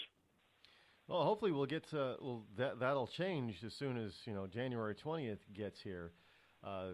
And I did not know about the that particular statute. I'm not in law enforcement and I'm not a lawyer, so I guess I wouldn't know about it as a regular citizen. But I didn't know about that. That's an important part. We are a nation of laws. You're absolutely correct. That's the people that should know this stuff are the ones that are not doing their job, evidently. Exactly, and once the rule of law collapses, and that's part of this campaign of menace as well, this anarchist movement that I've talked about over the last 2 years since Ferguson, Missouri, and the hatred toward the American law enforcement officer. This was an anarchist movement. I identified it 2 years ago this month, early on, and people thought that was over the top. Well, it turned out not to be over the top. But part of the anarchist movement is to collapse the rule of law and create chaos. And that's what they're trying to do here. The Constitution means something in this country. The rule of law is the foundation of that. And it has to be protected. It's not just going to automatically take a seat in our society and in our daily lives. It has to be protected. And more importantly, Rod, it has to be enforced. And when it's not enforced, when government officials pick and choose which laws they're going to enforce and which laws they're not going to enforce, that's that slippery slope toward anarchy. So, I'm hopeful with Donald Trump taking his rightful place in the Oval Office, and he's appointed a fine man. I've met him. Senator Jeff Sessions of Alabama has been nominated to be the next Attorney General. He's a rule of law guy. He's a law and order guy. He appreciates law enforcement. He understands law enforcement. He's going to be aggressive in terms of enforcing the rule of law in our nation's laws. And so, like you said, I'm hopeful that with this incoming administration, we can get this corruption that has infiltrated the U.S. DOJ, and it is corrupt with that situation where Mrs. Bill Clinton was not charged for revealing classified information, handling it recklessly, having a secret server, disposing of emails after a subpoena had been put out by Congress for all the emails, and she lied and said she turned them all over. And then later on, I forgot, there's a couple more, and then the FBI found some more. All under the nose of Loretta Lynch and the United States Department of Justice. Right now, Rod, I have no faith in that institution of government, the U.S. DOJ, but I'm very hopeful it will return under Jeff Sessions. I think a lot of us are very hopeful that that'll be turned around. But speaking of that, your name has been bandied about for a number of different positions within the cabinet. One of those was Homeland Security, but we know that has now been handed out. But your name is still at the top of the list, at least in the circles that I'm listening to, for other top positions like director of the FBI. Is there any truth to any of those rumors, or are you still being considered? Are you still open? Well, first of all of this is speculation, and you're alluding to that. It's talk, it's chatter. First of all, it's an honor to be considered, to have your name mentioned for any of these top spots, to serve your country, to serve the president, President Trump, to serve in his administration and help him push his agenda forward would be my highest honor. I'll make no bones about that. But when Donald Trump came to me and asked for my support, it was unequivocal. I didn't want anything from him. He didn't promise me anything. I said, I believe in your leadership. I believe you, Mr. Trump, are what this country needs at this particular point in time, because I believe that people are defined for a moment in time, and I felt that it was Donald Trump who was defined for this moment in American history. And I said, I will do everything I can. I will fight as hard as I can to make you the 45th President of the United States. There were no strings attached. Donald Trump owes me nothing. I did this for my country. But the opportunity to help him in some key position in his administration, well, yeah, if he asks me to serve, when the president asks you to serve, you step up and you fulfill the duty. So, we'll see what happens. But, it's a lot of conjecture and speculation right now. But I want to make it clear that Donald Trump doesn't owe me anything. Well, I know you got to run, Sheriff. Is there what are you working on right now that's not a part of the Trump organization? Well, right now getting this administration off on the right foot, and that's going to be important. We hear about this 100 days. There's some significance to that. You have to have some early victories. You have to give the American people the confidence that you can get something going and you can get it going fast. So, they've reached out to me to do some stumping on some of these people who are being trashed by the leftist media who've been nominated for cabinet positions. There's still some work to be done. I reminded people when I spoke at the Trump thank you tour here in Wisconsin the other night, I said, we won a key battle on November 8th, but the war is just beginning because the left is going to do everything they can to undermine this man, to keep him from getting his agenda moving forward. So there's still some mop-up work to be done there, but then the real heavy lifting starts on January 20th. We got to get these people, Donald Trump knows he has to get these people confirmed quickly. You can't have these key cabinet positions unfilled 6 months into an administration because you can't get anything going. So there's a lot of work ahead, and I'm reminding people, stay vigilant, stay in the game here. I know, it's very satisfying what happened November 8th, but like I said, we had a battle, but got to do, the war is about to begin. Yes, it is. Well, thank you very much, Sheriff, for taking your time out of your busy day joining me again this morning. It's always a pleasure talking to you, sir. Appreciate it. Merry Christmas again. Merry Christmas, Sheriff. That was Sheriff Clark from Wisconsin, and we'll be back, folks. You're listening to me, your lovable host, Rod, here on the Rod Eccles Show. Tired of paying outrageous prices for Viagra? Well, we have great news for you. Now you can finally get Viagra at huge discounts. Healthy Man allows you to save up to $500 on Viagra. Why pay U.S. pharmacy prices of $15 per pill or more when you can get Viagra for less than $3 a pill? Call today and get 40 Viagra pills for only $99. This can cost as much as $600 at your local pharmacy. You can't afford not to call us. If you want Viagra at the lowest prices, never pay $15 a pill pharmacy prices again. Get Viagra for less than $3 a pill. Call 800-595-2614 today and save up to $500 and get 40 pills for just $99. Healthy Man is fast, easy, and affordable. Operators are waiting at 595-2614 to take your call now. Call 800-595-2614. That's 800-595-2614. Again, 800-595-2614.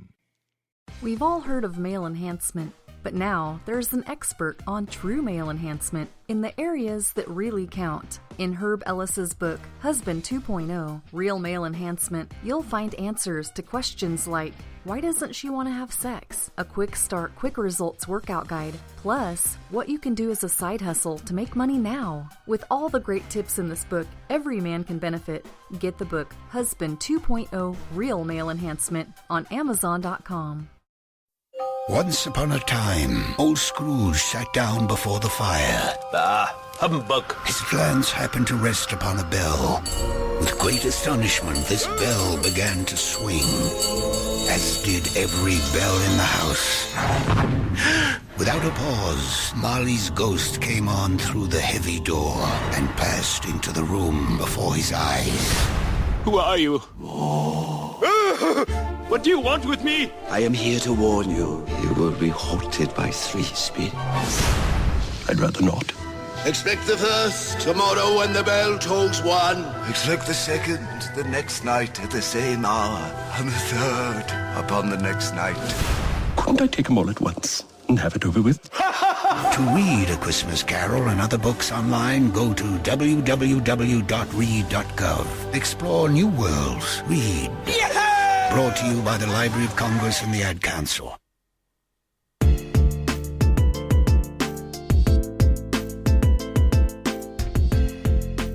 I'd like to thank the sheriff once again for being here with us. Man, what can I say? I mean, when we get some of the good guys, the smart people here. Notice how I've never had a Hollywood celeb. I could probably get a couple of Hollywood celebs on this program, but I wouldn't want them. Most of them. 95% of them are just total idiots anyway. Well, maybe we can get Tom Selleck. How about that?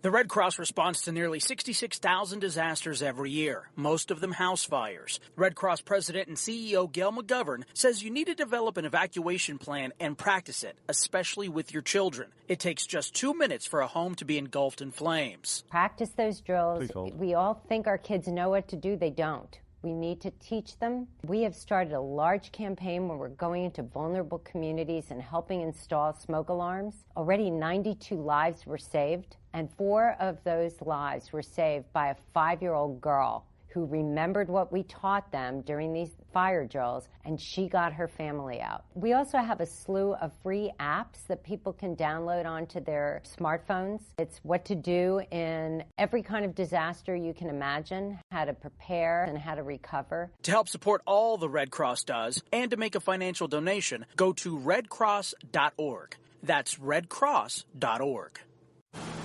I'm just so happy my father had a chance to see his kids before he passed. I just want to say thank you. When her father fell ill, the American Red Cross was able to help get Veronica's brother home from the Navy to speak to his father one last time. It's thanks to your donations that we can connect military families when they need it most. Please donate today at redcross.org. It's Thursday night, and you're grabbing drinks with some friends. Started off with a pitcher for the table, which quickly becomes 2. There's pool. And there's the photo booth. All right, everybody squeeze in. Say cheese! Followed naturally by an order of wings. And another. Can we get some extra ranch sauce? Then there's the ceremonial nightcap. So what are we doing this weekend? And lastly, it's back to the car, which, if you're buzzed,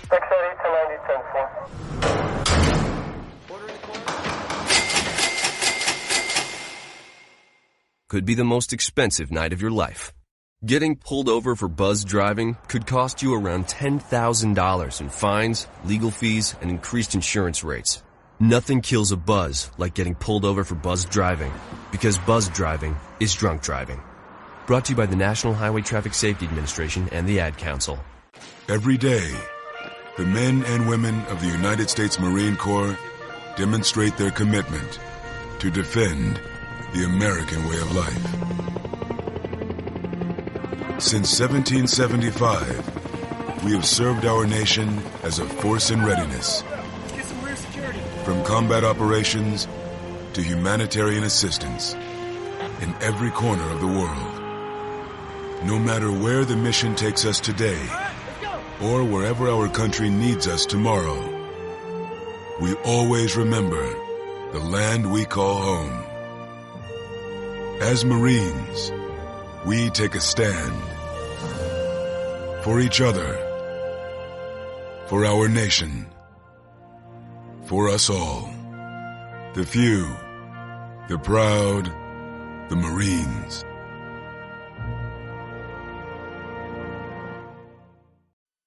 I considered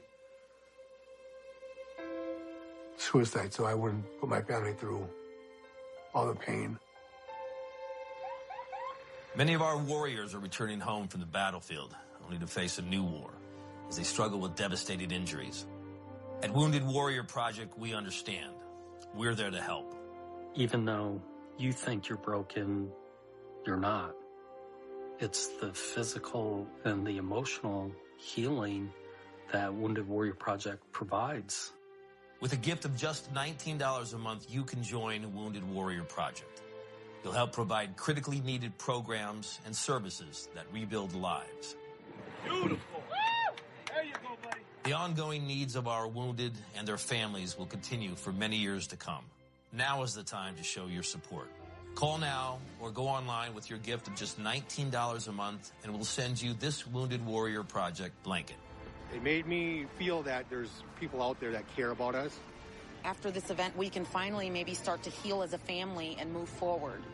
We need your help. The families are hurting. For many of our wounded heroes, the greatest casualty is being forgotten. That's why your gift of just $19 a month is so important. Please, call or go online right now. Warning. Listening to the Rod Eccles Show by the Idiot Left may cause outrage, fear, a need for safety pins and or spaces. If you experience any of these symptoms or are allergic to truth, tune in and learn something, Snowflake.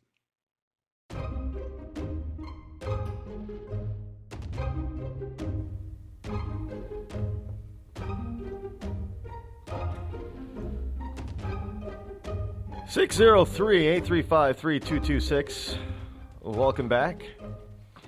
Thank you one and all for tuning in and listening, and I hope you enjoyed the conversation with America's Sheriff, now Sheriff Clark, from Milwaukee, Wisconsin. And I obviously, I never try to hammer these people about positions that they might be interested in or might be considered taking. But I was kind of hoping I'd get a little bit of a lead into what might be happening with his possibility of being selected to serve within the Trump administration, especially within the legal department. And, his name is being considered, from what I understand. Now, I don't know if this is officially true or not, but we've heard that his name was being considered to replace Comey as the FBI director, which I think that the FBI rank and file would welcome that change at this particular point. Here's a guy with an integrity that's, but America would lose its second sheriff. We might as well call him Marshall. Remember Wyatt Earp? Every time I see a picture of Sheriff Clark, he's got that, one of those big, old-fashioned cowboy hats on. I mean, it's like country and western stars. He looks good in him though. But whenever I see him, I think of Wyatt Earp. And I can just see Sheriff Clark, shouting that famous line that Douglas did in the movie Tombstone. You tell him I'm coming, and hell's coming with me. And he goes after Hillary Clinton. That's what I see every time. Hopefully that'll come to pass at some point. That we'll get to see that. Anyway, now we are at the point of another Christmas song. But before we get to the Christmas song, hey, folks, don't forget to check out my book. My book, The Conservative Ecclesiastes. You can get it over on Amazon. It costs less than a cup of coffee. Really. I mean, it's getting late in the year now, the season now, for Christmas gifts, and you can actually buy these things and have them sent to your friends and family. Amazon lets you do that. And it's a good short read. It's less than 50 pages, so it's a quick read, but it's full of wisdom, full of wit, as, just me, being me, but written down in book format. And don't forget to hook up with me on social media. There's a bunch of stuff. See, I broke some of this stuff that I'm bringing to you today, yesterday and Wednesday on social media. And I broke it before some of the big guys got talking about it. That happens a lot, by the way. So, don't think that the smaller venues like this program aren't the ones out there dictating what the big guys talk about. Because believe it or not, look, I know for a fact that some of the bigger shows, some of the bigger name talk show hosts, they have people that listen to this program because they've told me that they're listening. So I know for a fact that is happening. Yeah, look, I welcome them to listen. They can listen all they want. Now it's time for the next program, or the next song on the program, by one Kathy Nguyen. That's Nguyen. Her version of Silent Night. And you can pick up Kathy Nguyen if you like her sound and her music. You can find out more about her at facebook.com/Kathy Nguyen Music. And again, you spell her name, last name, Nguyen. And here she is, Kathy Nguyen, Silent Night.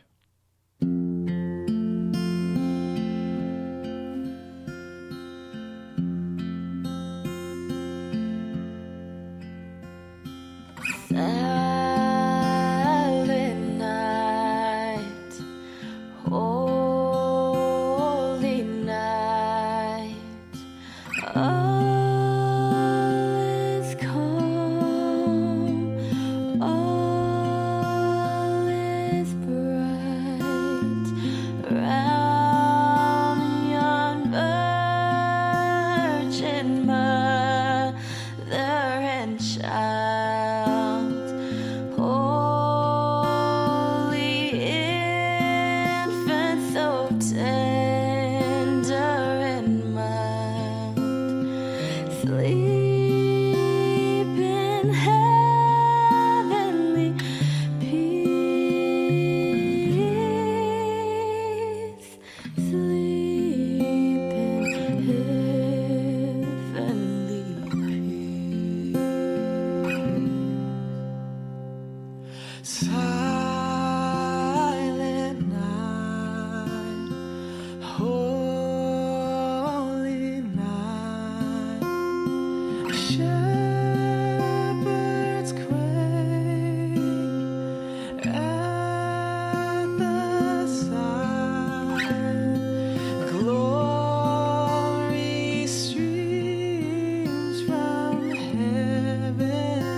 Kathy Nguyen in her version of Silent Night. On the line now, we've got a good buddy of mine now, Dom, some cat named Dom. How you doing? Pretty good, Rod. I wanted to wait till thank after you the so show. much. I gotta tell you, thank you so much for some of those voiceovers that we use in the program. Now those were awesome. I loved. I was cracking up when I heard them first. I love them all. Thank you a lot for doing that. You know what? Thank you for using them. I'm so honored that you use them. I'm not playing it up. My ego is like, wow, Rod's using my clips. I love it. But I gotta get started because I got a lot, Rod. I hope I don't take over your show, man. Who you got in the background? Somebody's playing Silent Night in the background. Not me. I'm sitting in the backyard listening to okay. rain. Never mind. Go ahead. Yeah. I never in my life thought that I would see a Republican rival Reagan. I mean, Reagan is the benchmark for modern conservative in both popularity and achievement. And I think Trump is the guy that's going to do it. I really do. And looking back, since '84, every Republican nomination or nominee has, I loved Reagan. Trump never really mentioned Reagan, and I believe it's because his goal is, I'm going to surpass the benchmark. I'm not going to align, And when we had Sheriff Clark on, I was thinking the exact same thing. I was like, I never thought we'd see a sheriff rival Joe Arpaio as the face of law enforcement in America. And Sheriff Clark is just, this guy is amazing. I try to play myself off as cool, and all this, but I'm not exaggerating. I'm not lying. I was dancing around my living room like a 13-year-old at a One Direction concert during that interview. This guy has there's very few times in our life when somebody says what we need to hear and you still want to hear it, and that is Sheriff Clark. The man is amazing. I don't want to sound like a groupie, but I am just so excited for January 20th. There are some people out there that we should be, to utilize your term, be groupies for. Not that we think that they're superstars and that they think that that we think they're better than the rest of us, but that they have the talent and the experience in certain positions in which we need them, and that is perfectly fine. I mean, I agree. I have a tremendous amount of admiration and respect for Sheriff Clark. I mean, you're right. The man is amazing. He has an air of respect about him. When even the left will listen to this man. They may not agree with him. Of course, they will never agree with anybody, especially a black man who's a conservative. But there is an air of respect about him, even with him, that they have to step aside and respect his views. Now they try to. I've seen interviews where they try to go after him, and this guy's a one cool cat, man. I mean, if they came after me in some of the interviews I saw on TV with him. They'd get the lightning rod because I'd go off on him. But he just remains cool. He is. You described him perfectly. He keeps his cool. You never let him see you sweat, and he comes back. And what I like about Sheriff Clark, and also what I like about you, when they come at you, he says, I'm just going to stay on, I'm going to stay on my base. Well, what about this? Well, it has nothing to do with what I'm talking about, so I'm just going to stay on topic. He's very good at that, as are you, which is why I've become such a fan of your show. I don't want to speak for you, but I'll challenge anyone. You want to come at Rod? Come at Rod. I'll be more than happy to listen to him beat you down. Also, I wanted to touch on something real quick. That clip you played earlier of George Costanza, what I've recently learned, it's because you're a buffoon, George. What you recently learned is what they told you to say, okay? I honestly believe that Hollywood involvement was the turning point in Kerry's loss to Bush. So when Hollywood kept quiet, I was even commenting about it. I said, Hillary's doing good. She's more than willing to take Hollywood money, but she's told them to shut up. And then they blew it. They came out with that stupid commercial where you played the clips from it. And at first it was all good. They're using a little comedy. And then they start, because the left cannot remain hinged for very long, they started in with the attacks. And all of a sudden Trump's popularity wasn't fading. In fact, it was growing, even though polls were lying. Thank you, Hollywood. Thank you for getting my guy elected one more time. They had they don't understand how big of a role they and the media played this time, and we could see it poll after poll after poll. When in this again, the lamestream media doesn't want to admit this, but their numbers, they're trustworthy numbers. Do you trust the mainstream media? The number of people that said no kept going up as the election process went on. Yeah, I mean. We saw this in 1980. Those of us old enough to, I don't want to admit it, but those of us old enough to remember saw this in 1980. We watched it, and we kept saying this feels eerily like 1980. You know, this guy's got hundreds of thousands of people showing up to his rally, but we're being told that America hates him. You know, that doesn't compute. You know, and I have no trust for the mainstream media. I have called them out time and time again. My belief about the mainstream media is they are dinosaurs talking to other dinosaurs, and they are just too smart to see it. Well, you know, they just hang around, as I mentioned, I believe I mentioned this yesterday in the program, that they hang around, they only hang around other people that think like them. They never mix and mingle with others. They get themselves in this bubble. There's a story here, by the way. Where is that? There's I'll have to find it in the paper pile. It's an op-ed piece from, I do believe, the New York Times, where the writer is talking about that it's not they that are in the bubble. It's the rest of America. I kid you not. I'll find the story and bring it to you. The rest of America is in a bubble. So these people are so erudite and smart as to think that those few that live on the coast, each coast, and in Chicago, they're the ones that are in the open and not in the bubble. But the rest of America that voted for Trump is in the bubble. Yeah. There's something uniquely American. I honestly believe that we don't like being looked down on, and we don't like being talked down to, and the left just doesn't get that. You know, we will rebel. We will rebel with our votes. We'll rebel with our attitudes. We do not like being dictated to, and we'll only take so much of it. And real quick, you know, this whole conversation about the electoral college. Hillary knew we had an electoral college when she ran for president. She still decided to bank her victory on 4 states. And I get it. There are 60 million people in California, but sooner or later it comes down to 56 electoral votes. That's it. You know, you knew what it was when you decided to bank on 4 states to win an election. This is not something that should be changed. Her campaign failed her. Yes, it did. And to keep saying and shouting that, you know, let's just say there was no fraud, and Hillary actually did totally and completely above board, honestly, won the popular vote by 2.5 to 3 million votes. Great.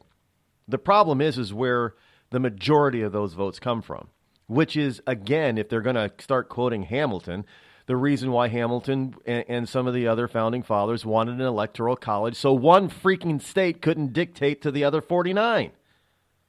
Because that's what happened. You know, when we quick history lesson, we're called the United States because we were a combination of other states. States throughout the world are considered countries. Thank you. The United States. We could not allow one state to dictate to all the other states, which is why we have an electoral college. That's exactly. See, I always say that if there's one mistake that the founders made is that they made calling the heads of the individual states governors instead of presidents. And as a matter of fact, they should all be called president of all the 50 states, and our president of the USA should probably be called the prime minister. That would have been more accurate because that's the way it actually is supposed to be. That's exactly how it's supposed to be, but you can thank our public schools for very few of us knowing that. That's well. Don't even get me started on public schools, folks. I ask that question at least once a month. Why do people still send their kids to these public indoctrination centers we call public schools? How is it? Let me ask you this, and then I'll hang up, because I don't want to take up all of your time. But how is it that we spend more on public schools than any other nation on the planet, and our test scores never go up? Is it because they're not teaching, they're indoctrinating? That's it. There's no edumacating going on inside the classroom. It's all indoctrination. As it turns out, propaganda is a very expensive tool because no one's learning, but they're all being indoctrinated. Yeah, that is true. That is true. Well, I do have to run, my friend. Got to get in this commercial break before the end of the hour. Thanks so much for your call, though. Good to hear your voice. Talking to you, Rod. Oh, good thanks, to hear man. your voice. I'll listen offline, my buddy. All right. Merry Christmas, Dom. Merry Christmas. And with that, we will be right back. Don't go anywhere. Got lots more to say and do and show and share. You're listening to the Rod Eccles Show, the coolest, most politically incorrect, conservative black man on the planet. Tired of paying outrageous prices for Viagra? Well, we have great news for you. Now you can finally get Viagra at huge discounts. Healthy Man allows you to save up to $500 on Viagra. Why pay U.S. pharmacy prices of $15 per pill or more when you can get Viagra for less than $3 a pill? Call today and get 40 Viagra pills for only $99. This can cost as much as $600 at your local pharmacy. You can't afford not to call us. If you want Viagra at the lowest prices, never pay $15 a pill pharmacy prices again. Get Viagra for less than $3 a pill. Call 800-595-2614 today and save up to $500 and get 40 pills for just $99. Healthy Man is fast, easy, and affordable. Operators are waiting at 595-2614 to take your call now. Call 800-595-2614. That's 800-595-2614. Again, 800-595-2614. We've all heard of male enhancement, but now there's an expert on true male enhancement in the areas that really count. In Herb Ellis's book, Husband 2.0, Real Male Enhancement, you'll find answers to questions like, why doesn't she want to have sex? A quick start, quick results workout guide, plus what you can do as a side hustle to make money now. With all the great tips in this book, every man can benefit. Get the book, Husband 2.0, Real Male Enhancement, on Amazon.com. Once upon a time, old Scrooge sat down before the fire. Humbug. His glance happened to rest upon a bell. With great astonishment, this bell began to swing, as did every bell in the house. Without a pause, Marley's ghost came on through the heavy door and passed into the room before his eyes. Who are you? What do you want with me? I am here to warn you. You will be haunted by 3 spirits. I'd rather not. Expect the first tomorrow when the bell tolls 1. Expect the second the next night at the same hour. And the third upon the next night. Couldn't I take them all at once and have it over with? To read A Christmas Carol and other books online, go to www.read.gov. Explore new worlds. Read. Yeah! Brought to you by the Library of Congress and the Ad Council.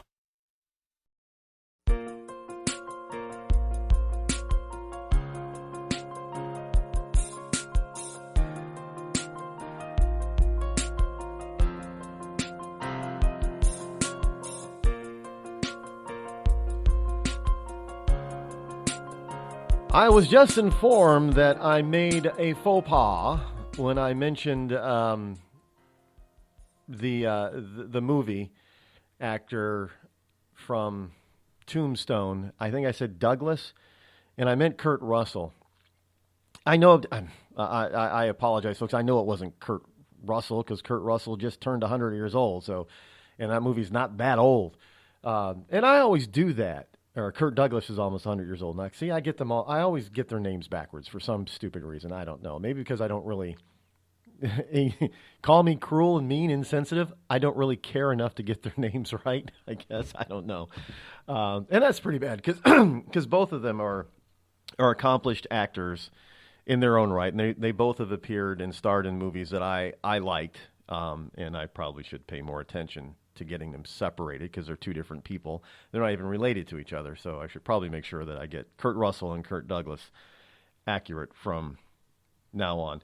And quickly, I found that piece I was talking to the last caller, Dom. Thanks for your call, Dom. It's from the Washington Post. And it's a piece here, an opinion piece by Richard Cohen.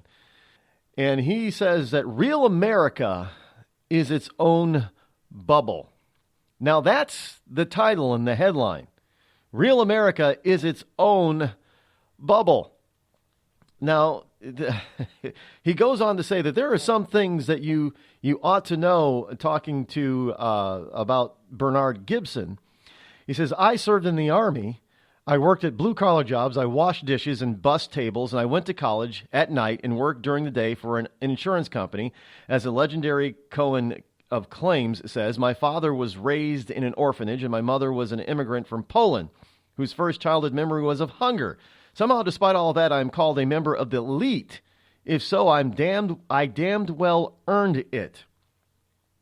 So in other words, he's chastising people for chastising him for being an elitist. Well, just because you left your roots, sir, you only remember where you come from when it's convenient for you. I mean, really. You forget where you come from and you only remember it when it's convenient for you. That's the typical elitist attitude, which is why we say that you're in a bubble. It's also who you surround yourself with on a daily basis. And you do put yourself in a bubble and keep yourself away from the riffraff. More on this after the break. I'm not done with you yet. Premature birth is the #1 killer of babies. Those who survive often face birth defects and complications that affect them for life. For hundreds of thousands of families in the United States, this is the hardest thing they will ever have to face. And it's even harder on the baby. March of Dimes is providing education and support to families and funding life-saving research to give every baby a fighting chance. You can help. Do something today. Give them tomorrow at marchofdimes.org/tomorrow. See that cute little dog in the pet store window? Chances are it came from a puppy mill. A breeding facility that forces caged, neglected, and often sick dogs to churn out puppy after puppy to be sold for profit.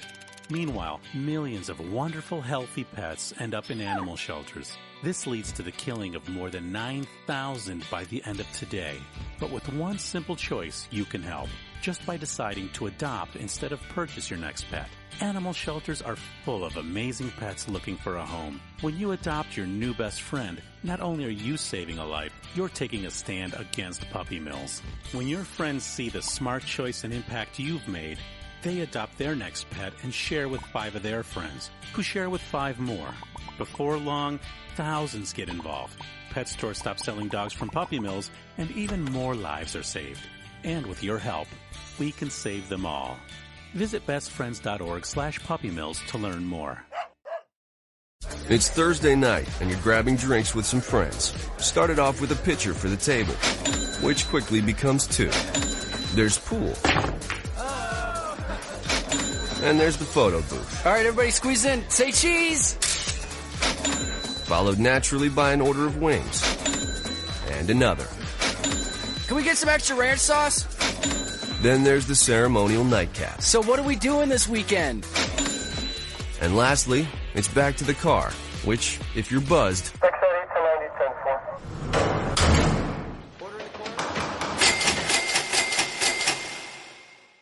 could be the most expensive night of your life. Getting pulled over for buzz driving could cost you around $10,000 in fines, legal fees, and increased insurance rates. Nothing kills a buzz like getting pulled over for buzz driving, because buzz driving is drunk driving. Brought to you by the National Highway Traffic Safety Administration and the Ad Council. The following letters were written by our troops. My dear fellow Americans, I truly appreciate your support.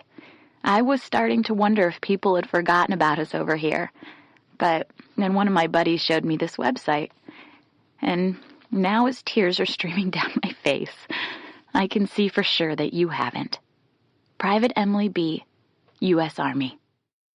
It's so heartwarming to see the American people not letting the men and women of the armed forces be forgotten. Your letters make a group of grown men, battle-hardened and gruff, act like a bunch of kids around a Christmas tree. Thanks. Staff Sergeant Matthew H., U.S. Army. Your support may be the most important thing our troops can carry with them. But don't take our word for it. Take theirs. To show your support, visit americasupportsyou.mil. Brought to you by the U.S. Department of Defense and the Ad Council. Thousands of families affected by disasters, like the recent wildfires, urgently need support. You can help the American Red Cross provide warm meals, shelter, and hope to families when they need it most. Please donate today to Red Cross Disaster Relief to help people affected by disasters, big and small. Go to redcross.org or call 1-800-RED-CROSS today. Your support is critical. We can't do it without you. Every day, the men and women of the United States Marine Corps demonstrate their commitment to defend the American way of life. Since 1775, we have served our nation as a force in readiness. From combat operations to humanitarian assistance in every corner of the world. No matter where the mission takes us today, or wherever our country needs us tomorrow, we always remember the land we call home. As Marines, we take a stand for each other, for our nation, for us all. The few, the proud, the Marines. Were you born from 1945 to 1965? People born during these years are 5 times more likely to have hepatitis C. So even if you try to eat right, exercise, and take care of yourself, you could still have hepatitis C, a serious disease that's a leading cause of liver cancer. If you were born from 1945 to 65, you should get a blood test for hepatitis C. Treatments can cure this disease. Talk to your doctor about getting tested. A message from the CDC. Hello there, this is Nat King Cole, wishing you all a happy and a Merry Christmas. The joy of living is in the giving. So let's give lots of toys for tots. Since 1947, the United States Marine Corps has been helping Santa fill his sleigh, making happier holidays for deserving children right in your community. Go to toysfortots.org and learn how you can make a difference. The following program is closed captioned for the thinking impaired. Zinc Media. Feel the power of knowledge.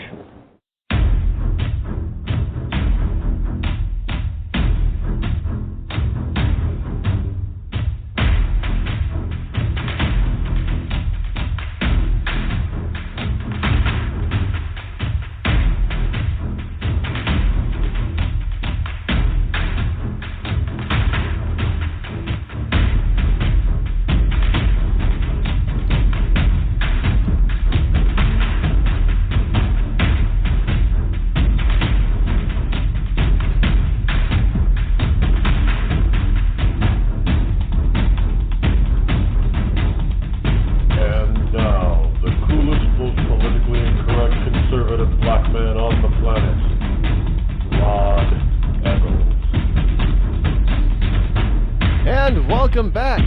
Hour number 3 here on the Rod Eccles Show. As we have risen in temperature to 2 above zero. Here, somewhere here in the wonderful, great granite state of New Hampshire, where the state motto is still live free or die. Yes, indeed, it is still me, your lovable host, El Rod, coming to you live from the Bunker Eye studio. On this Friday, December 16th, the year of our Lord 2016. It's a little bit different Friday today, even though we try to take things lighter usually on a Friday. Today has not been all that light. We've tackled some pretty heavy stuff all morning long. We're going to try to get a little bit lighter for this remaining hour, but we still got some heavy stuff to cover, so hang tight, folks.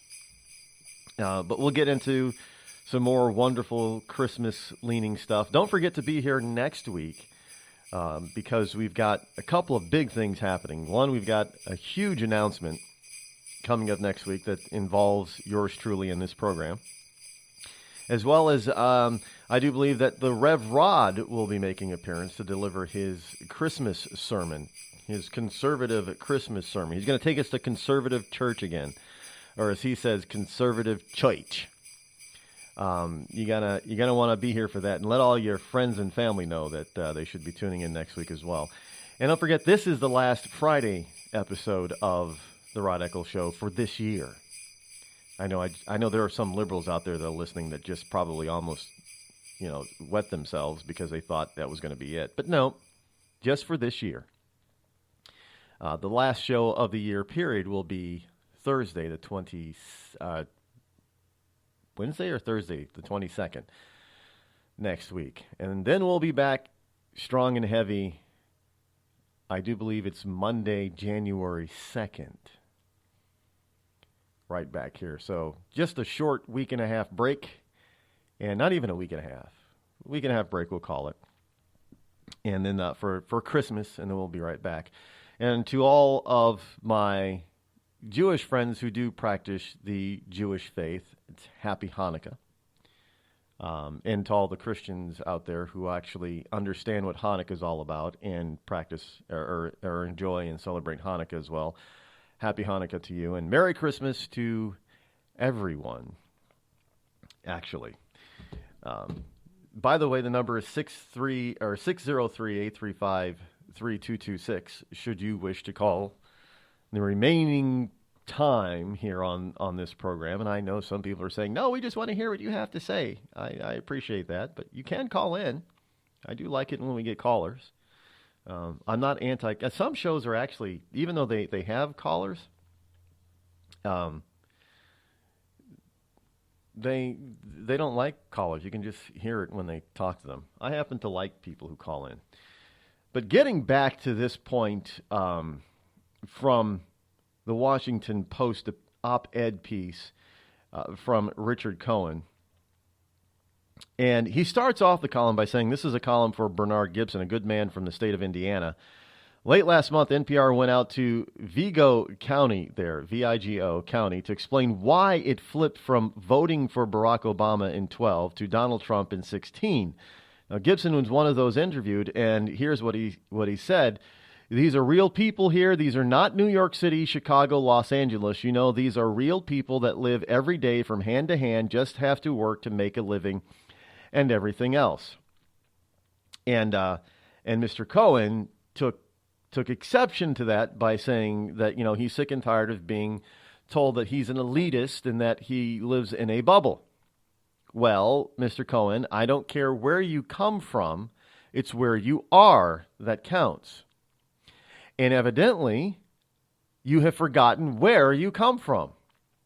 And you've immersed yourself in this liberalism that is very apparent and rampant on both coasts.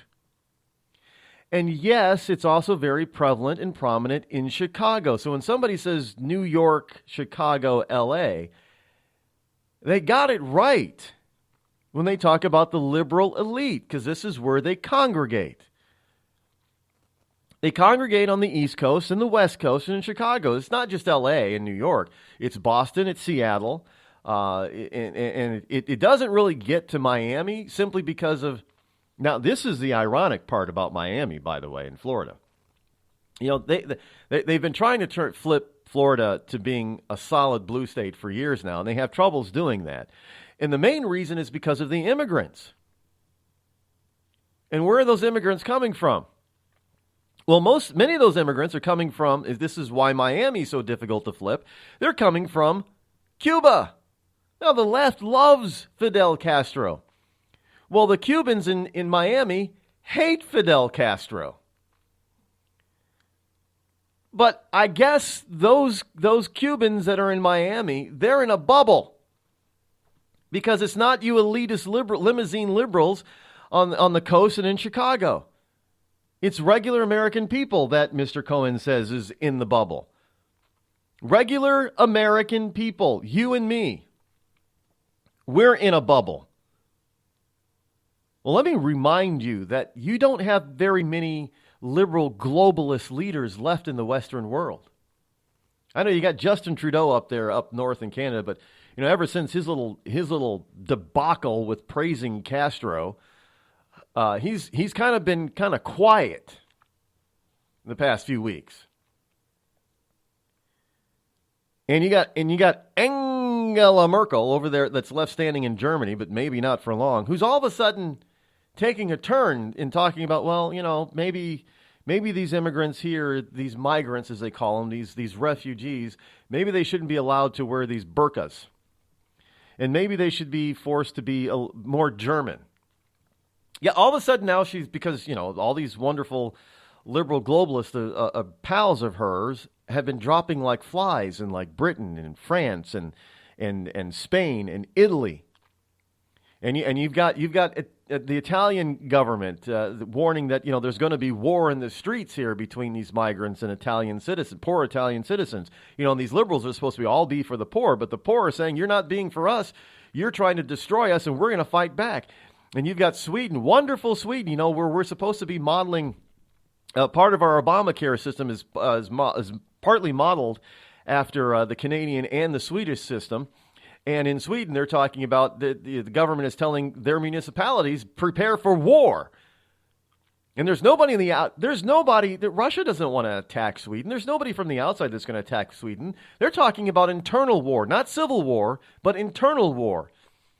You see, civil war, just like in Italy, they're talking about internal war. Civil war is when you have the same people of the same nation going to war with one another. Now, in these particular cases, they're not of the same people. They've been invaded by these so-called refugees from other countries. So now they're talking about internal war. And that's where the citizens, not the army, are there's going to be blood in the streets, folks. Don't doubt me. This stuff is going to happen. And of course, they'll probably blame it on Russian hacking. Yeah, the Swedes took their hunting rifles and their pitchforks and went and started chopping up and shooting, these refugees, because the refugees were demanding too much and being violent and raping their women. And so the Swedish people took to the streets and started chopping them and shooting them down. And that's going to be blamed on, in this country, that's going to be blamed on Putin, I'm sure. Now, why not? Putin is he's the new demagogue. Putin is the new demagogue. He's the bad guy now.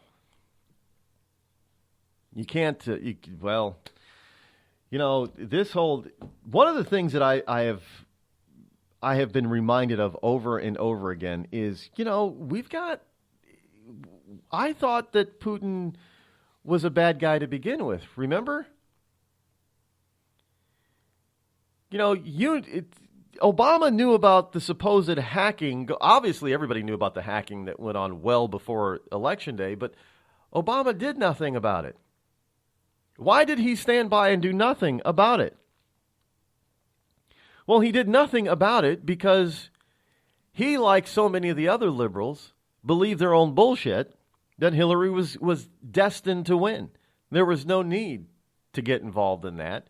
And all of a sudden, now that Trump has won, oh, wait a minute, this is all due to that hacking stuff from Russia.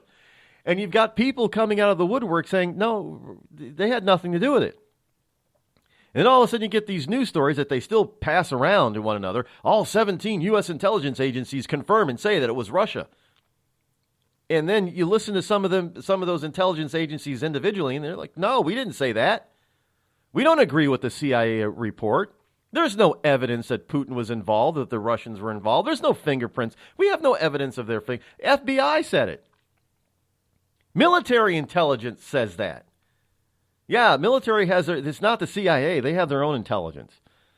Because trust me, over the past, decade or so, if the military relied solely on CIA intel, our military would be in trouble. There's very little to no evidence that there's any fingerprints of Russian hacking on this. Remember, Podesta himself lost his damn phone about 9 months prior to his emails being supposedly hacked. They weren't hacked. And hacking means that they somehow figured out his password without his knowledge. They went around the firewalls and everything to get. They evidently got his password from him because he lost his damn phone and didn't change his passwords afterwards.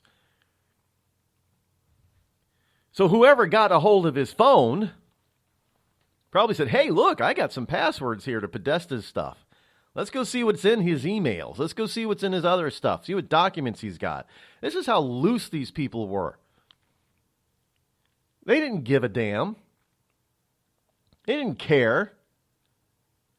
But now all of a sudden they do because all this stuff came out. And what were they? What did they? If they did hack, what did Putin release? He released the stuff that these people did. Much of it illegal. Why is the lamestream media not talking about that? Their emails prove some criminality going on there. Why aren't they talking about that?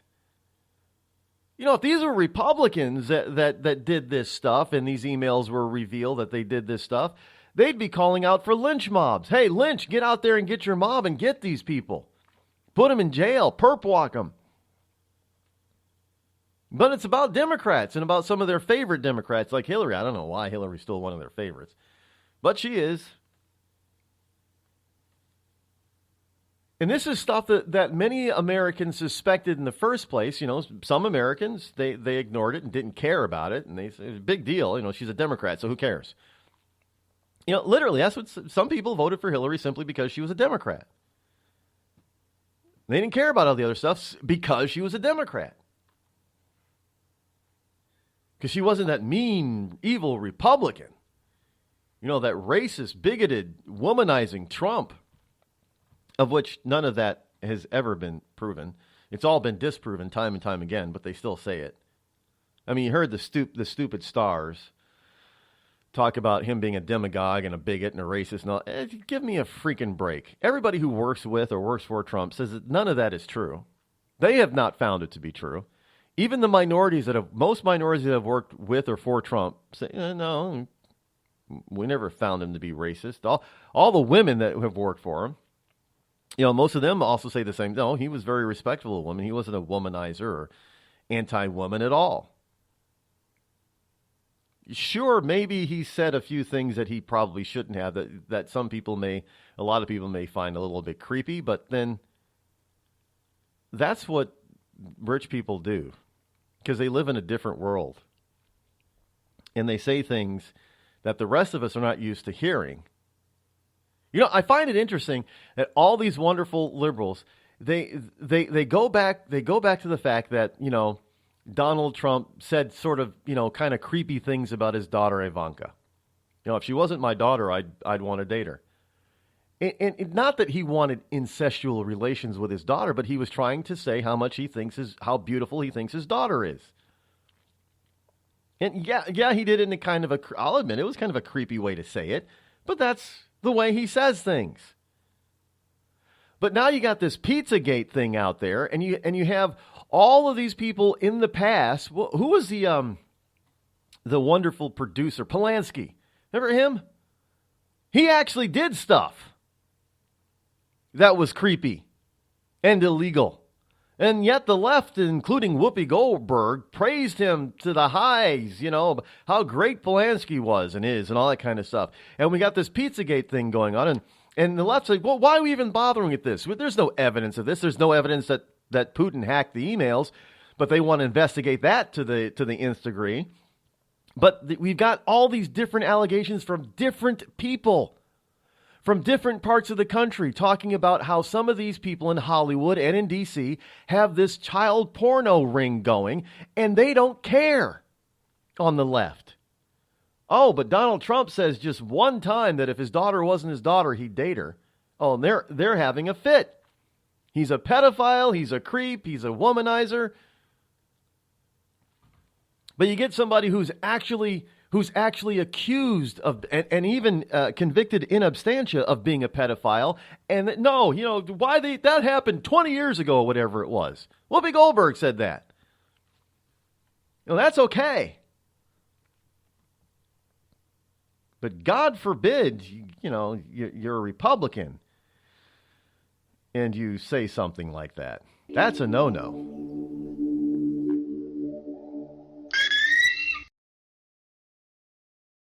You're listening to me, your lovable host, L. Rod, here on the Rod Eccles Show.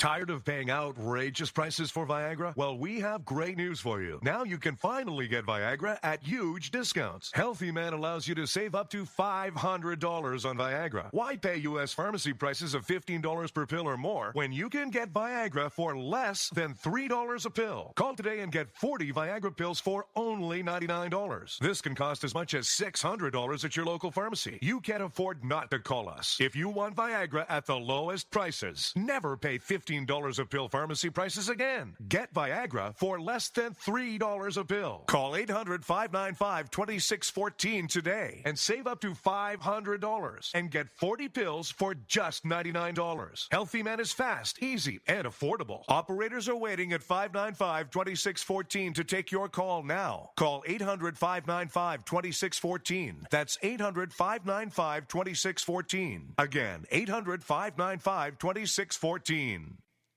We've all heard of male enhancement, but now there's an expert on true male enhancement in the areas that really count. In Herb Ellis's book, Husband 2.0, Real Male Enhancement, you'll find answers to questions like, why doesn't she want to have sex? A quick start, quick results workout guide, plus what you can do as a side hustle to make money now. With all the great tips in this book, every man can benefit.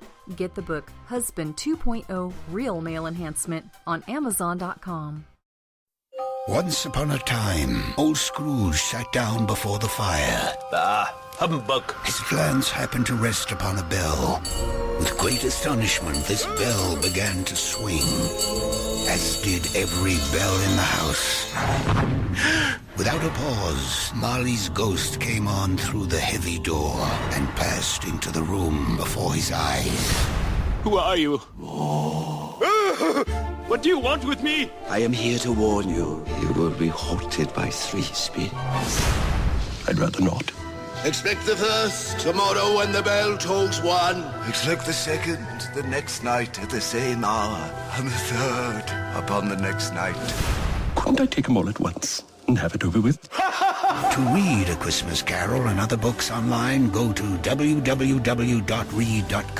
Explore new worlds. Read. Yeah! Brought to you by the Library of Congress and the Ad Council.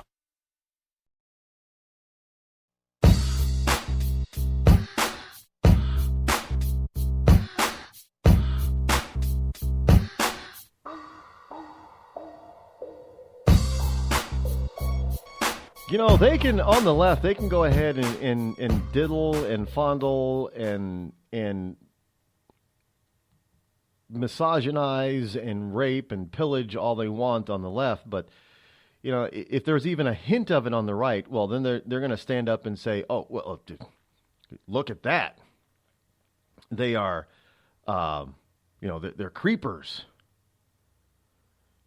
They're unfit to be in office. Can't have that now. Can't have them in office." No. I don't know. To me, is that being in a bubble? Does anybody out there think Whoopi Goldberg is in a bubble?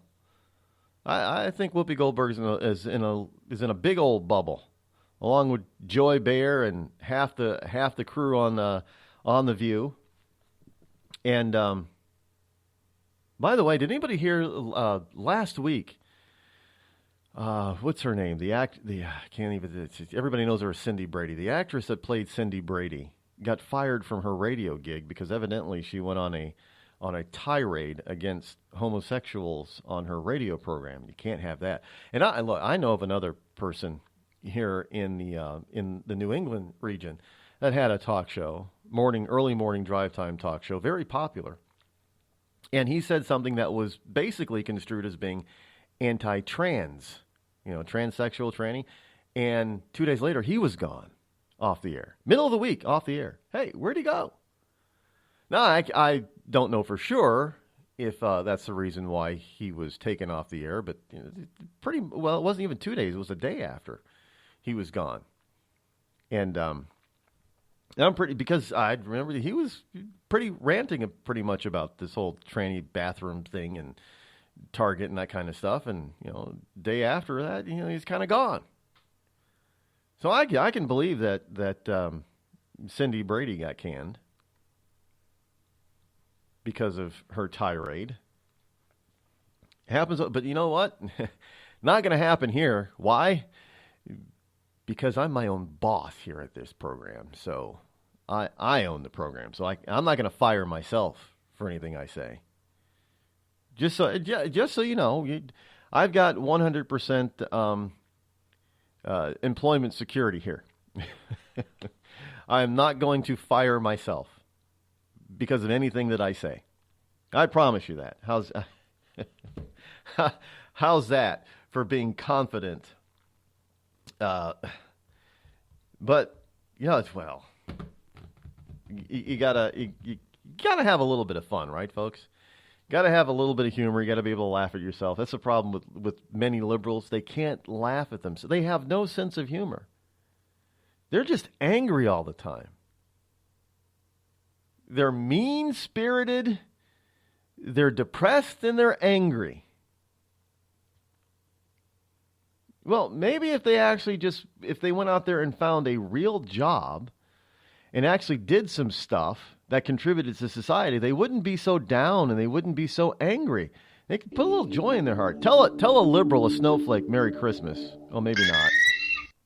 The Red Cross responds to nearly 66,000 disasters every year, most of them house fires. Red Cross President and CEO Gail McGovern says you need to develop an evacuation plan and practice it, especially with your children. It takes just 2 minutes for a home to be engulfed in flames. Practice those drills. We all think our kids know what to do. They don't. We need to teach them. We have started a large campaign where we're going into vulnerable communities and helping install smoke alarms. Already 92 lives were saved, and 4 of those lives were saved by a 5-year-old girl who remembered what we taught them during these fire drills, and she got her family out. We also have a slew of free apps that people can download onto their smartphones. It's what to do in every kind of disaster you can imagine, how to prepare and how to recover. To help support all the Red Cross does and to make a financial donation, go to redcross.org. That's redcross.org. I'm just so happy my father had a chance to see his kids before he passed. I just want to say thank you. When her father fell ill, the American Red Cross was able to help get Veronica's brother home from the Navy to speak to his father one last time. It's thanks to your donations that we can connect military families when they need it most. Please donate today at redcross.org. It's Thursday night, and you're grabbing drinks with some friends. Started off with a pitcher for the table, which quickly becomes 2. There's pool. And there's the photo booth. All right, everybody squeeze in. Say cheese! Followed naturally by an order of wings. And another. Can we get some extra ranch sauce? Then there's the ceremonial nightcap. So what are we doing this weekend? And lastly, it's back to the car, which, if you're buzzed,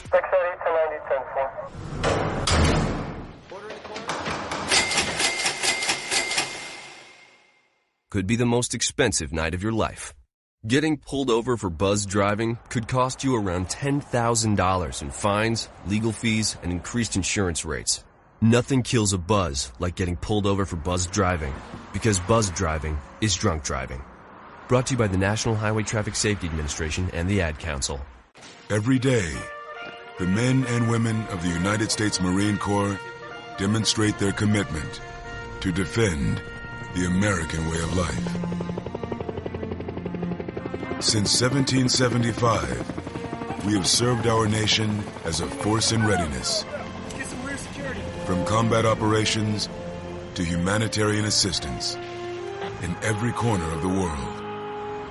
No matter where the mission takes us today, or wherever our country needs us tomorrow, we always remember the land we call home. As Marines, we take a stand for each other, for our nation, for us all. The few, the proud, the Marines.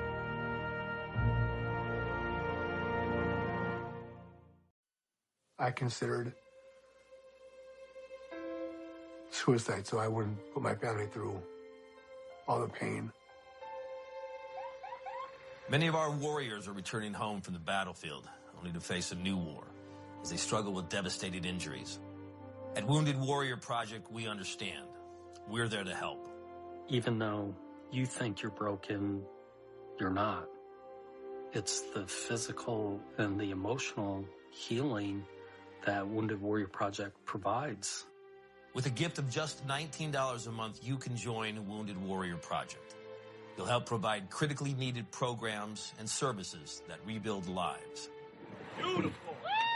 There you go, buddy. The ongoing needs of our wounded and their families will continue for many years to come. Now is the time to show your support.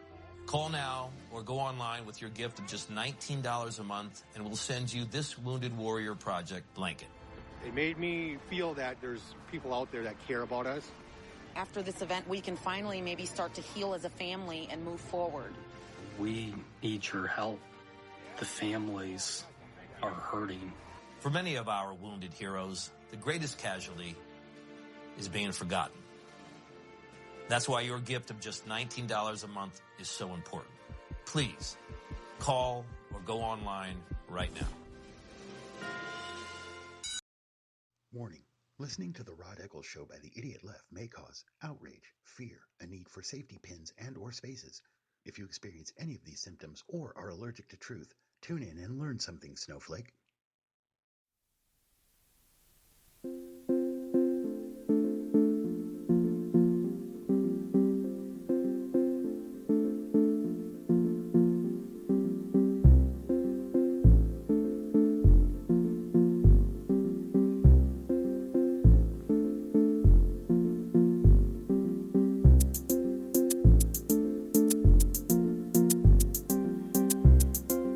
I am reminded that the real name for Cindy Brady is Susan Olsen. Thank you all for reminding me of that. How could I possibly forget the name Susan Olsen? Again, maybe because I'm going to be honest, I just didn't care. I mean, are you really going to be upset about me not remembering something about the Brady Bunch? I mean, really? Is that really important in the greater scheme of things? Besides, most people probably don't remember who she is, her real name. And so if I say Cindy Brady, everybody knows who Cindy Brady is. If I say Susan Olsen, at least at first, most people will probably say, who? Well, that's true. I'm sorry. She's, I'm not sorry.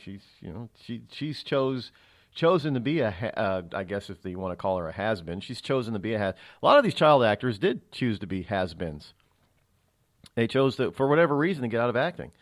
Some of them, good reason. Some of them got screwed up because of what was done to them, or what was, what the whole process is of being a child actor. And some of them have come forward about, being molested and raped as kids. The two Coreys, Corey Haim and Corey Feldman. Corey Feldman talks openly about poor Corey Haim, what they did to that kid. I mean, my God, what they did to him was horrific. And there are other people besides Feldman that sort of back that up. I mean, he was I know if you were a teenage girl back in the day, and you did the Tiger Beat thing, it was full of the two Coreys, mostly Corey Haim. He was a cute kid. Well, evidently there are a lot of people in Hollywood, male and female, that thought so, and they, in order for this kid to get all those acting gigs, they passed him around. And the same thing happened to little Macaulay Culkin. He won't talk about it. He refuses to talk, but he's kind of messed up now too, but he refuses to talk about those days. Now you got to wonder if it was so wonderful, and he had such a wonderful time, why won't he talk about it? Anytime anybody wants to talk to little Macaulay Culkin, well, he's not little anymore. Was he like 35 now? He will not talk about his childhood acting days. He does not want to go there. You got to wonder why. And there are a bunch of former child actors who got out of the business, and some of them say the same thing that happened to them, and you can believe it. Simply because of what they say about what's happening, they all corroborate each other. It's the same type of thing. And then, of course, you go back and you look at some of their pictures in the day, and you think, well, yeah, that was a cute little girl or a cute little boy there. I mean, it's sick. And then we get these drips and drabs from this stuff that comes out all the time, and then all of a sudden we get hit with Pizzagate, and it's nobody wants to believe that now. All of a sudden, look, we've got Roman Polanski. He was already convicted, years ago of doing this stuff, and he went where was he hiding? Switzerland, because they didn't have extradition treaty with the U.S., so he was like safe there or something. I don't know. But, and he's not the only one. He's not the only one. There are many more people out there, folks. And this stuff is being exposed, and the lamestream media keeps shoving it or sweeping it under the rug, or trying to. I don't think they can do it for much longer, because the alternate media, the real media that is now rising because of the internet and radio programs like this, is starting to bring this stuff to light. And I think there are going to be a lot of people in the next 4 to 8, 10 years that are going to be exposed for the monsters that they truly and really are. And I say good. Shine the light on all that dark stuff. That's disgusting what they do. Don't ever take your kids to Hollywood and want them to, don't. If you have a handsome young man or a pretty young woman, don't take them to Hollywood. Do not. I implore you, don't do it. You will mess your kid up for life. You won't intend to. And you probably won't even know it's happening. But it's going to happen. Something else that is happening is that the dollar is climbing to its strongest level since 2003. Yeah, and Trump isn't even in office yet. And as I mentioned before, don't doubt me this whole issue about raising the interest rate that the Fed did earlier this week, simply because they're trying to bolster the lie that the Obama economy is going gangbusters, so they can say, well, look, see, I gave you a growing and glowing economy. That's why you did so well. So when Trump actually does well, they're going to say, well, it was because of Obama's economy. He inherited it. He's inheriting a mess, by the way. That's the truth. Not what they're saying. But since the dollar is on the way up, it might do you some good to, if you live in a tourist city or tourist area, it might do you some good to get some of that foreign money coming in, because you're going to make some of it if you drive for Uber, and help you pay off some of your holiday bills. Well, I mention it a lot here, I know, because it's good. It's a good way to make some extra cash without necessarily having to spend a lot of time away from family and friends. And you get to make your own schedule. It's not like you go work at McDonald's or some other place part-time where they schedule the time for you and you have to be there. You decide, when you decide that you want to drive, you flip open the app, you turn it on, and you drive, and you make money. And then when you're done, you turn the app off, and then you're done. Anytime, 24/7, any time of the day, any day of the week. It's up to you. You control your schedule. You can do it part-time, full-time, or somewhere in between, or you can even just go no time for a while. No big deal. You could do it for 1 week and decide, I've had enough of this, and then stop doing it for the rest of the month, and then turn the app back on in the next month and do it all over again. That's the way it works. You control. You don't work for Uber. You work with them. And you can earn a part-time income of $1,000 or more, or a full-time income up to over 50 grand. It's up to you. Pay off some of those bills. Get all the details and all the bonuses that might be available to you over at rodeccles.net/Uber. And get in on some of this growing economy that they say that we have. We're now at the point in the program where I bring to you yet another Christmas song here in this Christmas holiday season. This one is by Heather Raska, R-A-S-K-A. Traska, Heather Traska, T-R-A-S-K-A. And I guess she's another one that only has a Facebook type of thing. So I think it's Heather Raska, Facebook.com/Heather Traska. And this is her rendition of I'll Be Home for Christmas. Another very angelic type of pretty voice here, folks. I like this very much. Almost kind of a country-esque type of tinge to it. But give a listen for yourself. I'll Be Home for Christmas by Heather Traska.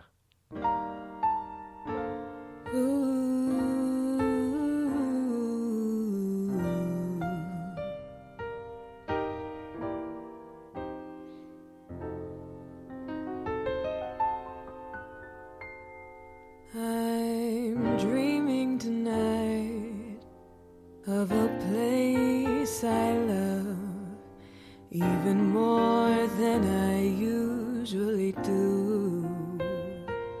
And although I know it's a long road back, I promise you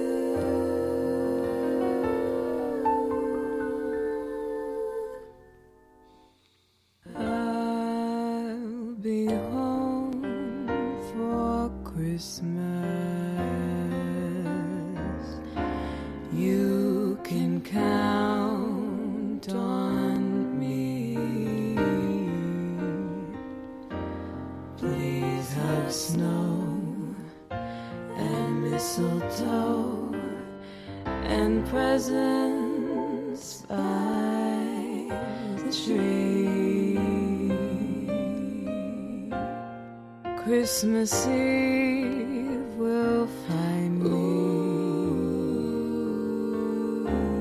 where the love light gleams. I'll be home for Christmas, if only in my dreams.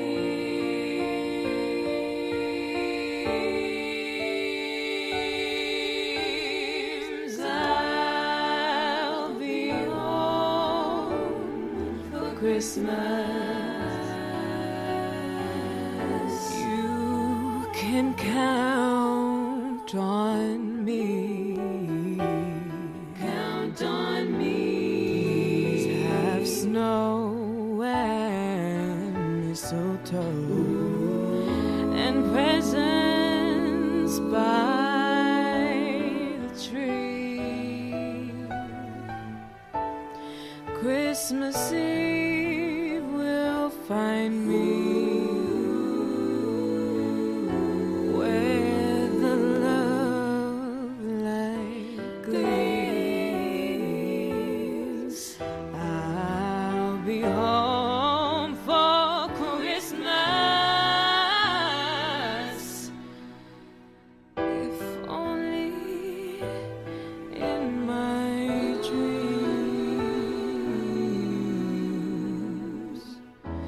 If only in my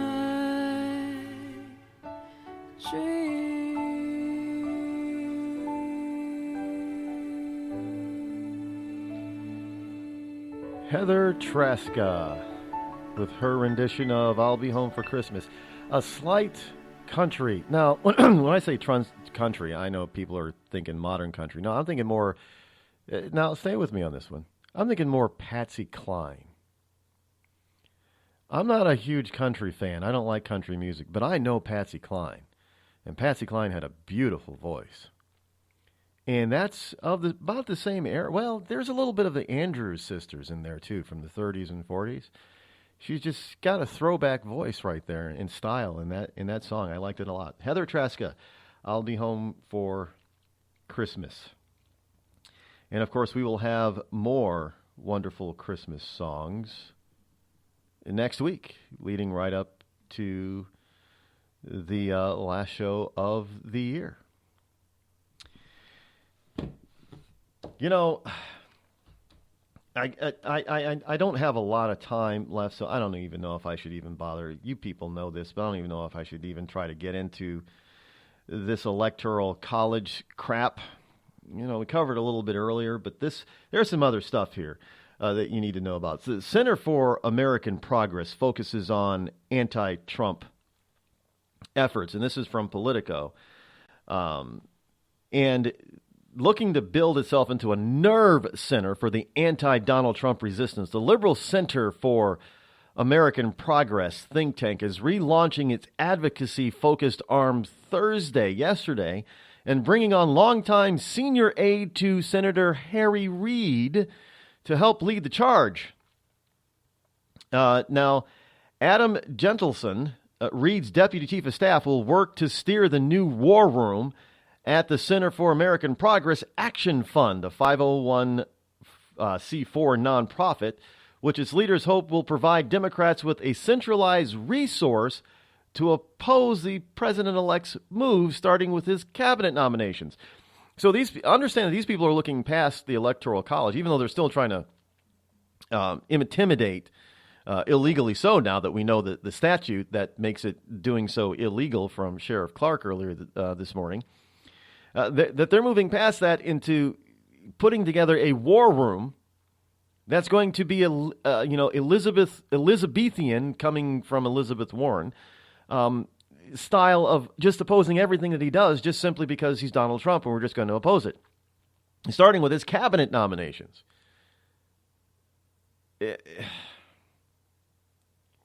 Don't these people have anything to add to help?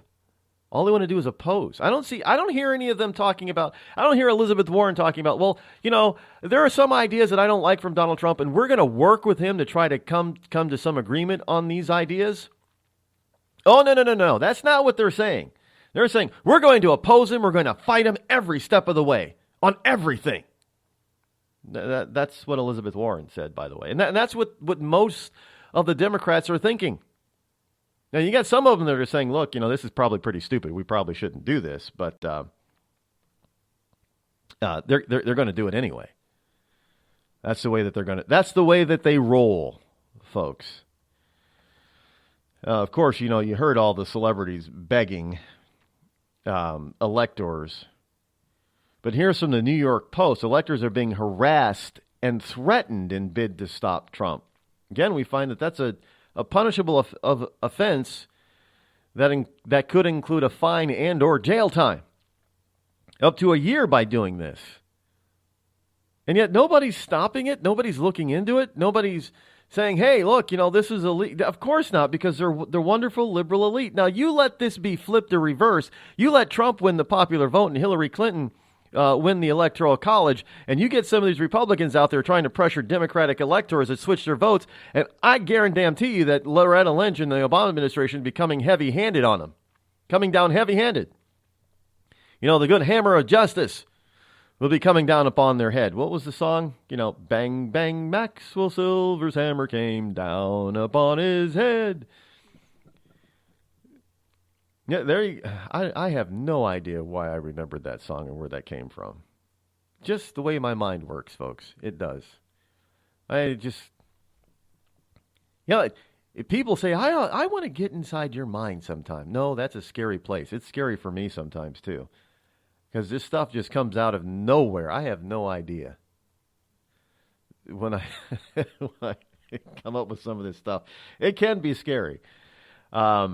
But here we have this long shot out there to block Trump, and it's going to happen on Monday. They're going to try to pull it out on Monday.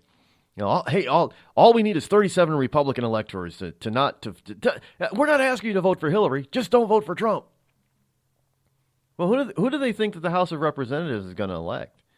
If the Republicans are smart, well, I guess maybe some of them are not. If they were smart, they just go ahead and elect Trump because, one, he's got everything already in place. I know some people will say, well, they'll elect Pence. Well, if they did that, that would be the end of Pence's political career. And Pence accepted. That would be the end of Pence's political career. I'm telling you right now, it would be. Pence is not Vice President-elect Pence. Governor Pence is not stupid. But they would like to make you think that he is. But, of course, they're going to say it. They're going to say Donald is mean, Donald is evil, and Pence is just stupid. Just wait. I'm serious. You're listening to the Rod Eccles Show, the coolest, most politically incorrect, conservative black man on the planet. Tired of paying outrageous prices for Viagra? Well, we have great news for you. Now you can finally get Viagra at huge discounts. Healthy Man allows you to save up to $500 on Viagra. Why pay U.S. pharmacy prices of $15 per pill or more when you can get Viagra for less than $3 a pill? Call today and get 40 Viagra pills for only $99. This can cost as much as $600 at your local pharmacy. You can't afford not to call us. If you want Viagra at the lowest prices, never pay $15 a pill pharmacy prices again. Get Viagra for less than $3 a pill. Call 800-595-2614 today and save up to $500 and get 40 pills for just $99. Healthy Man is fast, easy, and affordable. Operators are waiting at 595-2614 to take your call now. Call 800-595-2614. That's 800-595-2614. Again, 800-595-2614. We've all heard of male enhancement, but now there's an expert on true male enhancement in the areas that really count. In Herb Ellis's book, Husband 2.0, Real Male Enhancement, you'll find answers to questions like, why doesn't she want to have sex? A quick start, quick results workout guide, plus what you can do as a side hustle to make money now. With all the great tips in this book, every man can benefit. Get the book, Husband 2.0, Real Male Enhancement, on Amazon.com. Once upon a time, old Scrooge sat down before the fire. Humbug. His glance happened to rest upon a bell. With great astonishment, this bell began to swing, as did every bell in the house. Without a pause, Marley's ghost came on through the heavy door and passed into the room before his eyes. Who are you? What do you want with me? I am here to warn you. You will be halted by 3 spirits. I'd rather not. Expect the first tomorrow when the bell tolls 1. Expect the second the next night at the same hour. And the third upon the next night. Couldn't I take them all at once and have it over with? To read A Christmas Carol and other books online, go to www.read.gov. Explore new worlds. Read. Yeah! Brought to you by the Library of Congress and the Ad Council.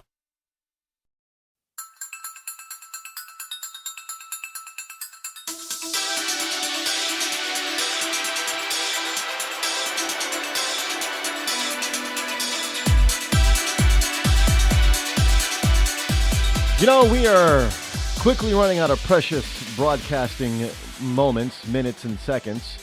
And I probably need another 2 hours to go through all this stuff in the paper piles. I didn't get a lot of the lighter-hearted stuff today.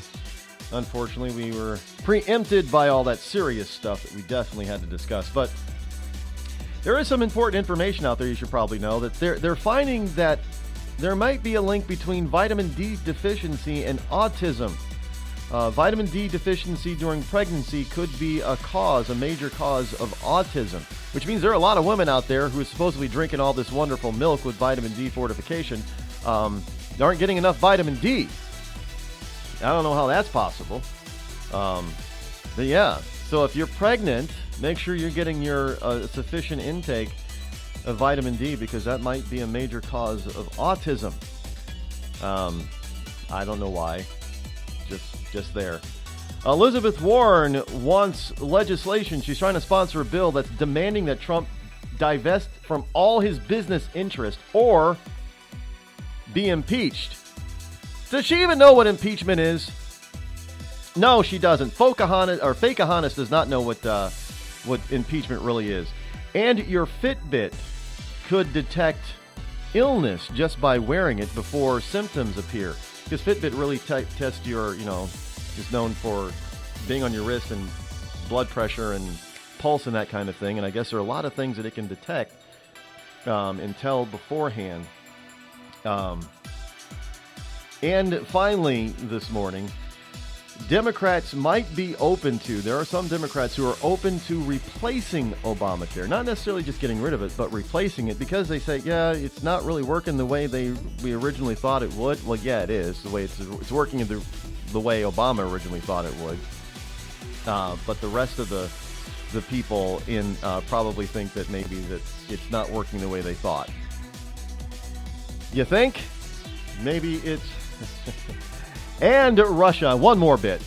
Russia is about to have a real-life Hunger Games reality TV show. Yes, where robbery, rape, and even murder out in the great Russian wilderness might be legal and actually filmed. Yeah, even in Russia, people lose their minds. I mean, that's just insanity right there. Now, but hell, who knows? Maybe we should send all these wonderful Democrats to compete, shall we? I'm sorry, I didn't mean that reality, but because I might be labeled as being mean. Oh well, I guess I am mean to a certain degree. I'm truthful. That makes me mean, so be it. Have a wonderful weekend, folks. We'll be back here on Monday, last week for this year for the Rod Eccles Show. Tune in then. Thanks for listening. I'm out.